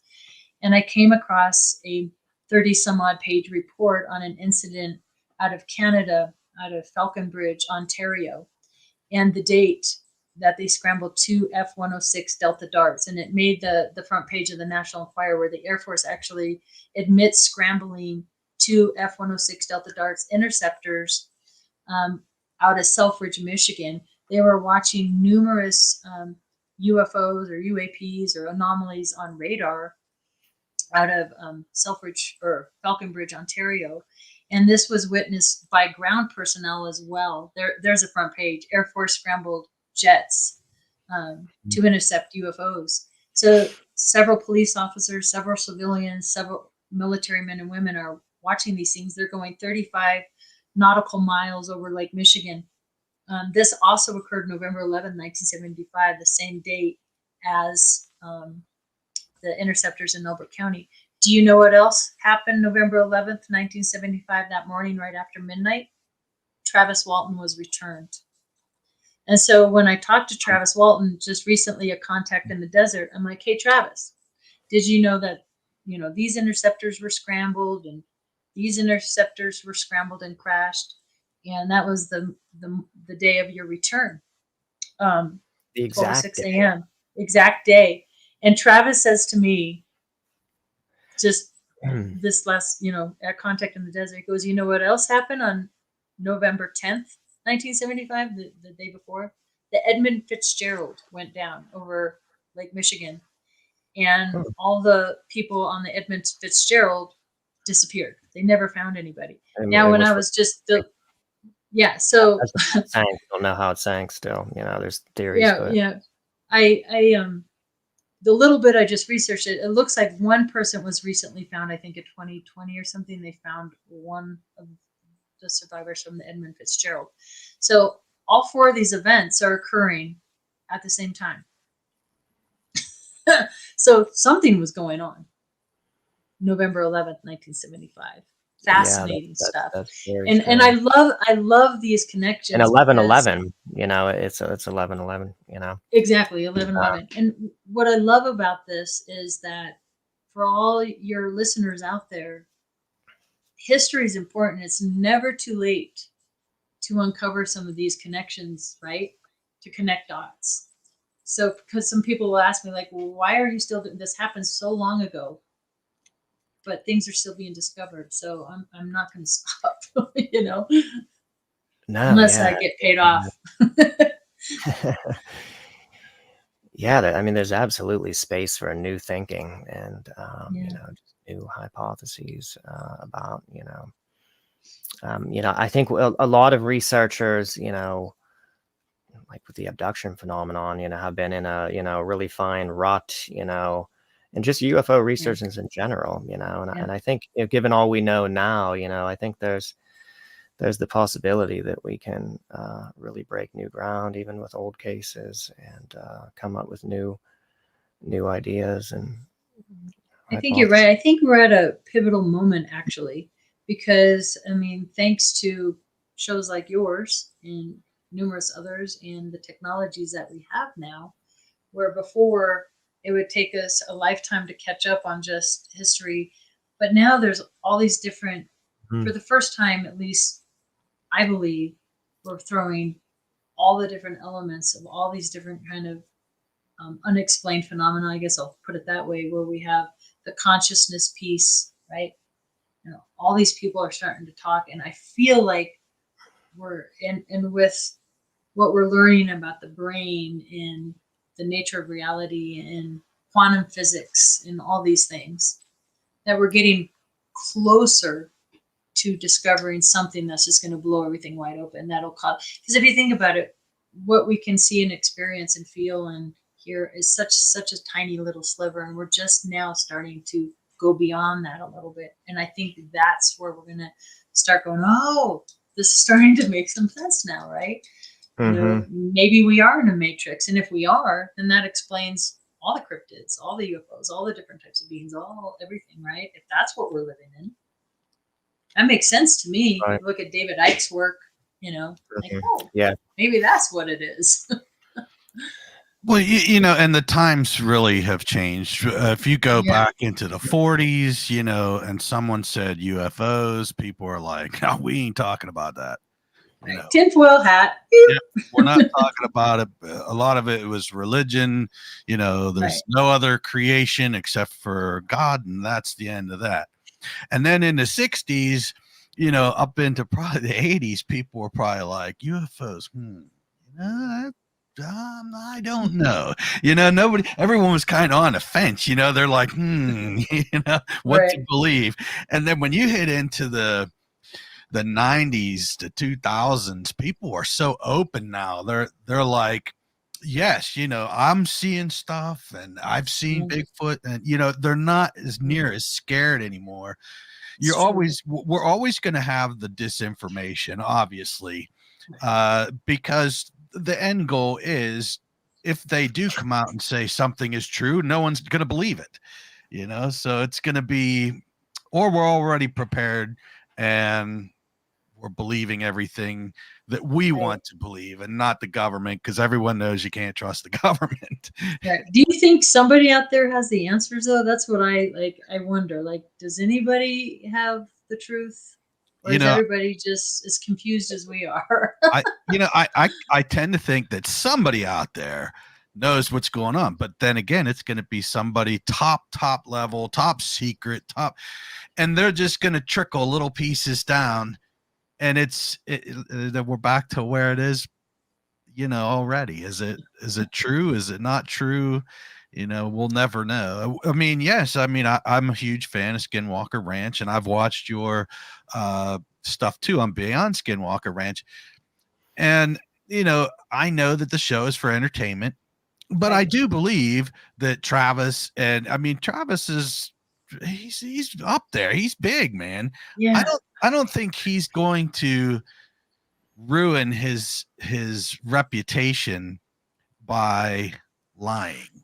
I hope not. And I could tell you this as somebody who is part of this series, and I hope I continue to be part of this series. I mean, the cast and crew, they're great.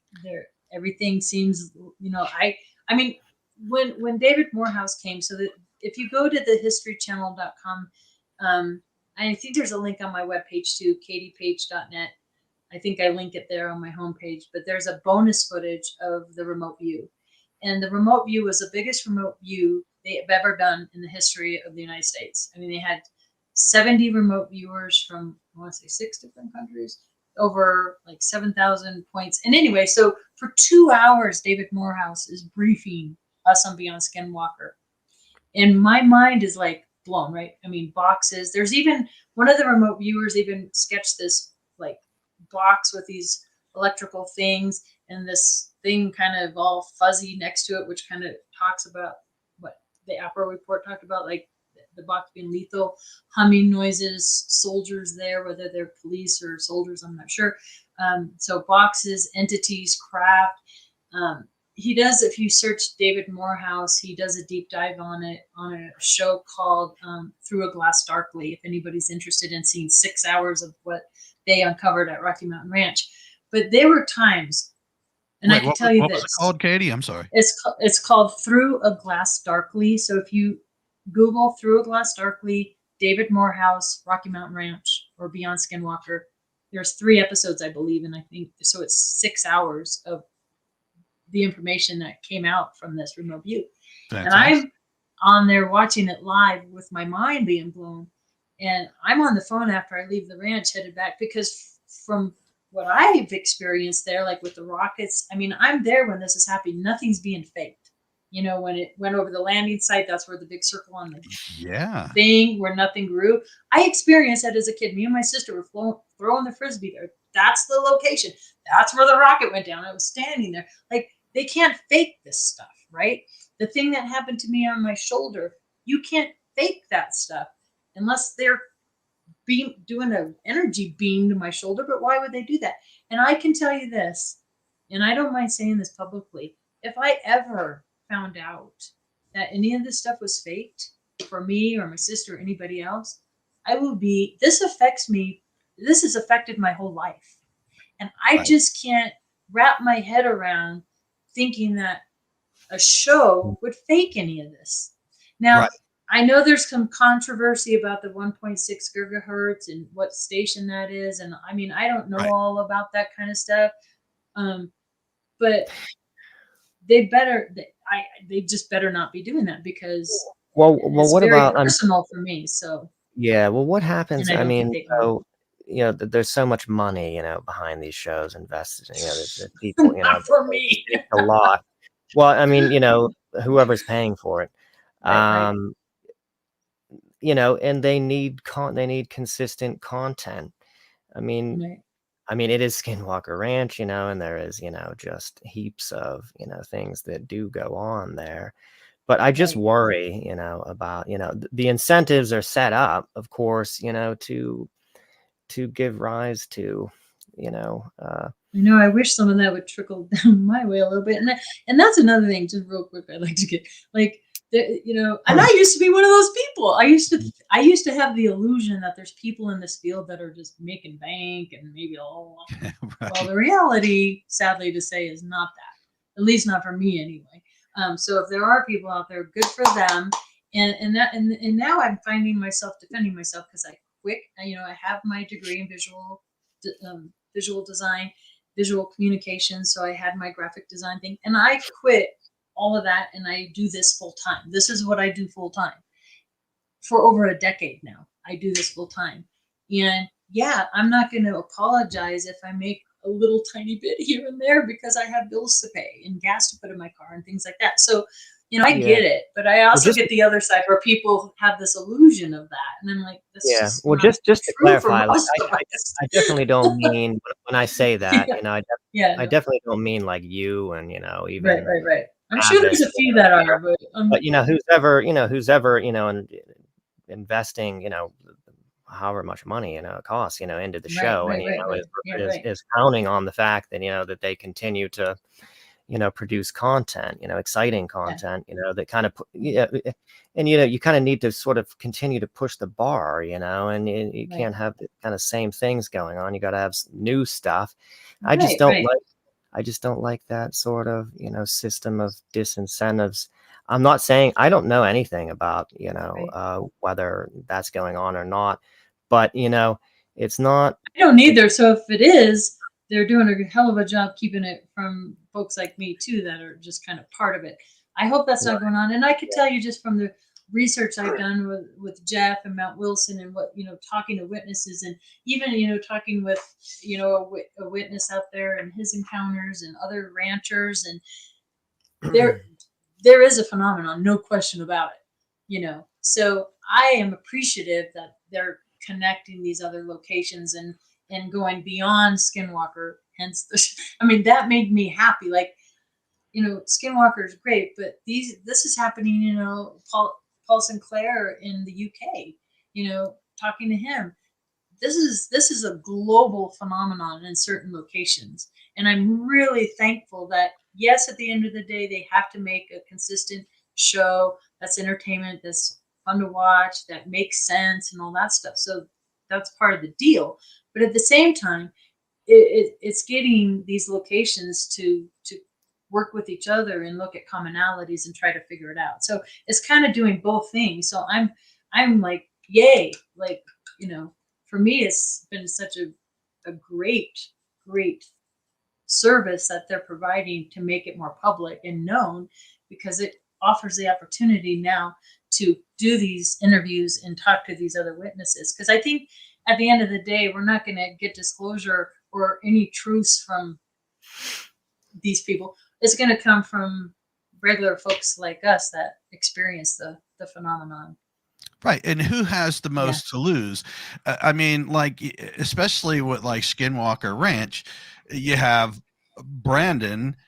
I don't think he would risk his reputation faking stuff, because, as soon as you're caught faking, that's it. Your reputation. You're done. So I can't see them actually faking anything. And also, Travis had radiation poisoning or burns or whatever he had. Did I send that picture of what happened to me? I don't know if I sent that or not. I don't know. I don't know if I sent it. No, I don't have that. But yeah, the night of that, so I had the day off filming the next day, and my daughter came, and I went to the outlet stores in Castle Rock, to the Columbia store. I'm like buying Long Johns and things because I was so cold. And we're at Red Robin having lunch together, and my shoulder started bothering me. And so we get back to my room, and I'm like, and there's basically, it looks like 3 fingers, like a handprint, and it blistered. It was hot to the touch. And I was wearing like a hoodie, a vest, a shirt, a sweater, like anything I could get on to keep warm, because I wasn't expecting that big of a blizzard that night. And I don't know if it's a radiation burn or something got me. That's one of the things that keeps me from going, well, how do I explain that? What was that? Like, it scared me. We actually went to King Soopers and we bought a white candle, and my daughter was very afraid. In fact, when we were up there, she was like, oh, Mom, I want to go to the ranch sometime. And very loudly in her head, she heard a loud no. And she's like, never mind, I don't want to go there. Yeah. And so how she long, won't. She won't. How long between Skinwalker Ranch and now has anyone known about the Clearview Ranch? Well, they knew about it in the mid 70s. So 75 is kind of when it was first, the newspaper articles. When I went to Florida and did that interview with Bill Law's widow, Jean, and his son, Keith, she pulled out this whole thing and said, I kept all the newspaper articles, which was wonderful. And she let me take them home and copy them. I got an Excel spreadsheet of over 200 and some names just pulling from the articles. So it was definitely known and reported then. I didn't know that at the time until that dang book, that anybody knew anything about it. So for me, that was just like the day my world changed. Right. And the day I read this, my whole world changed. And it's just, and Clearview has been around, what I can't remember how long, a decade, did it say? Over a decade, like 75, 76, 77, 78, where the height of like mutilations were happening almost daily. And talking to the sheriff, I know we're going over a little bit here, but they had a map in Elbert County where they were, pinning on maps all these different mutilations of not only cow, but horse, sheep. I even found articles about mutilated dog.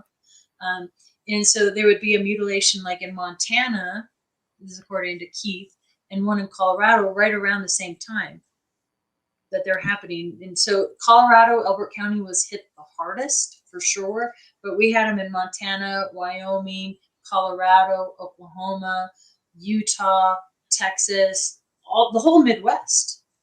Now, sure. And now because Clearview Ranch had all this going on, how come it is like the most secret? I don't know. You know what I mean? I'm trying to figure out.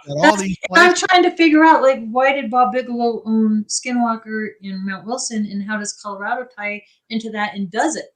Like, that's what I'm trying to figure out right now. I don't know why. I have no idea. You're trying to figure out if there is any relationship at all between them. Yeah.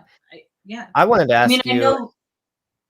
Yeah, like you said, you've done, comparisons and to see, was there anything like the window ever seen at Clearview Rocky Mountain Ranch, the portal, which, mind you, we need to say here that what was interesting about the portal was it could only be seen from certain angles. You could only see it at the property. You'd be down at the road, and this thing was not visible. It was like there was a very specific angle at which you could only see this thing.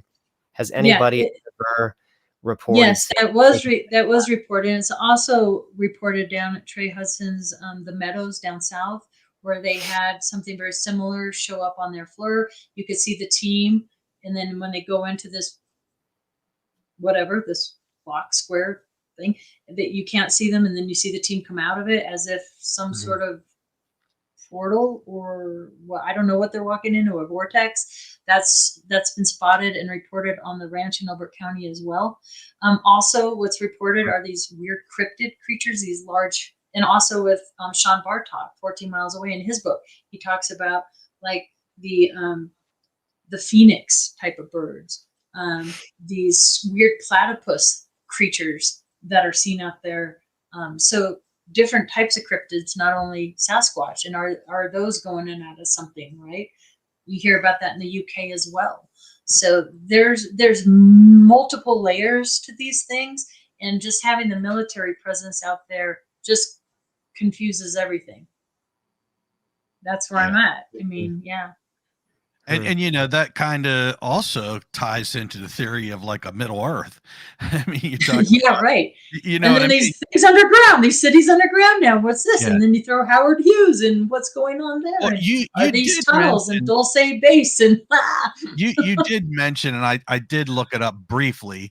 You mentioned about tunnel boring stuff, yeah, and right, they had them in the 40s and the 50s. Those right. great big tunnel boring things. They had them, and That's what then I heard too. Yeah. you talked about Howard, and the funny thing is he's been used by the military quite a few times, by the CIA, the government, you know.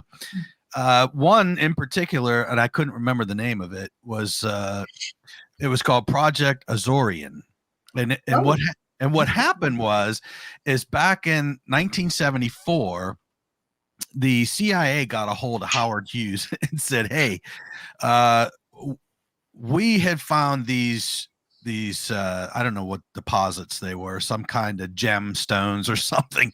And you know, Howard was big on money, so they said, "Hey, if you build a ship at this dimensions, you can have some of these minerals too."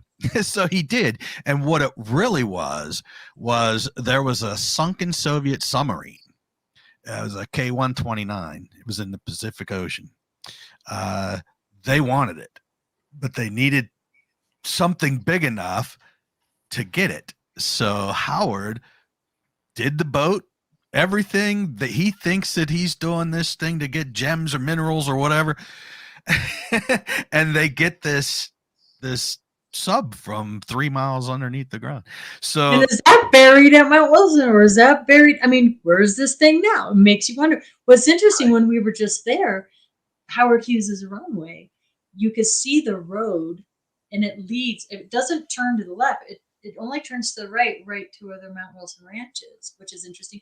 And all these things that they're unburying there, all this old equipment that they just buried. Now, I know it's normal for farmers to bury old equipment and crap like that, but we're talking ornate lamps and old things like shouldn't even be there in the middle of the desert. Like, why is it even there? Why is Howard Hughes? Could it be drug cartels? Like, right? Is it the mafia? Is it? It could be all of these things, but something is buried up. Something was going on out there, and yes, then it begs the question: what's underground? And then you throw Earl Grey Anderson's mom into the mix, who worked for Howard Hughes and had high clearances, and she's talking about going down into the city underground. We right. know they do that in other countries. That Germany and other places have Yes. cities underground, so they exist. And you know, I think that sub sank in 67. I think I can't remember, but the Russians were looking for it as well. But so was we, and we found it. So imagine, where's that boat at that they used? I mean, there's pictures of it. You can go online and see the pictures. But where's that at? Where is all the paperwork for this whole thing? That's, to me, it's interesting because the government, of course, you know, why make it a big secret? I mean, yeah, well, I understand, you know, in the 60s, yeah, we had lots going on, and yeah, we didn't want them to know that we're looking at their technology. So I guess I can understand that. All I know is I'm going to be learning a lot about Howard Hughes. I got to do some deep digging on that. So, he's very interesting. Yeah. I've went through some of his stuff, and some of the things that the government used him for. Right. And was he a victim of MK Ultra stuff? I mean, he lost his mind at the end. Did, yes. Everybody go watch that movie. Jim, go watch that movie tonight. Yeah, The Aviator. Yeah. MK Ultra operatives usually break down. The programming does have like an expiration date to where you get psychosis or something at some certain point, usually in your 40s. Well, he had that something with germs. He was completely, he wouldn't touch anything. In fact, I think he kind of hid for so long, and that's what the great thing the CIA had with him getting this sub, because he had that happening and he would not go anywhere. So they were like, "Oh, perfect cover right there." Yeah, right. So much to unpack. There's so much more to learn, really. And that's, I'm Right. just so excited to be working with Jeff and others like him to connect And these dots. I mean, that's what it's all about for me. Is yes. just talking with people and connecting dots. Yes. You know? Yes.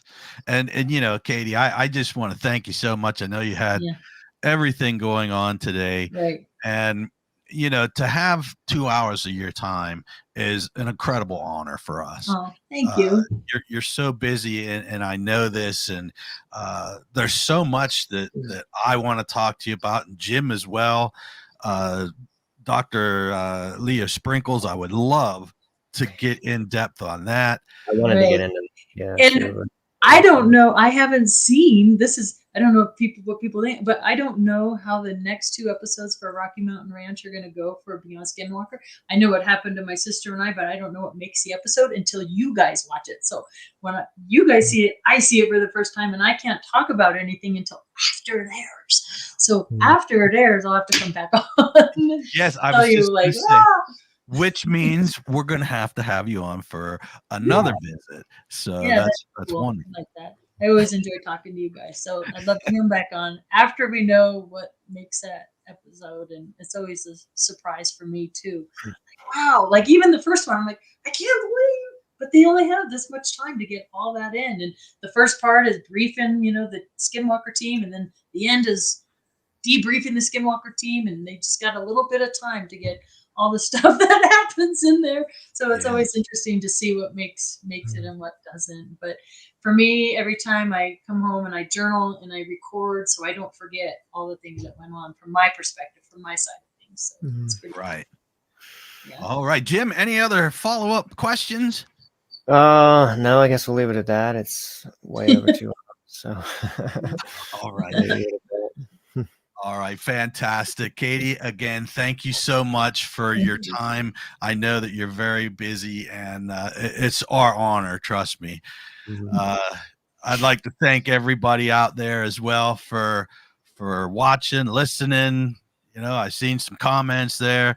I'm kind of new to this whole thing, so trying to figure out what's what is it's not easy. Yeah. I'm like,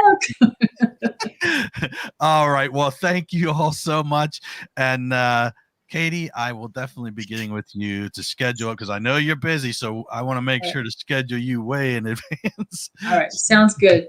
All right. Thank you so much. Have a good night, everybody. I hope the rest of the week goes better. Yes. It's over almost. All right. Thank you very much. All right. Bye-bye now. Bye.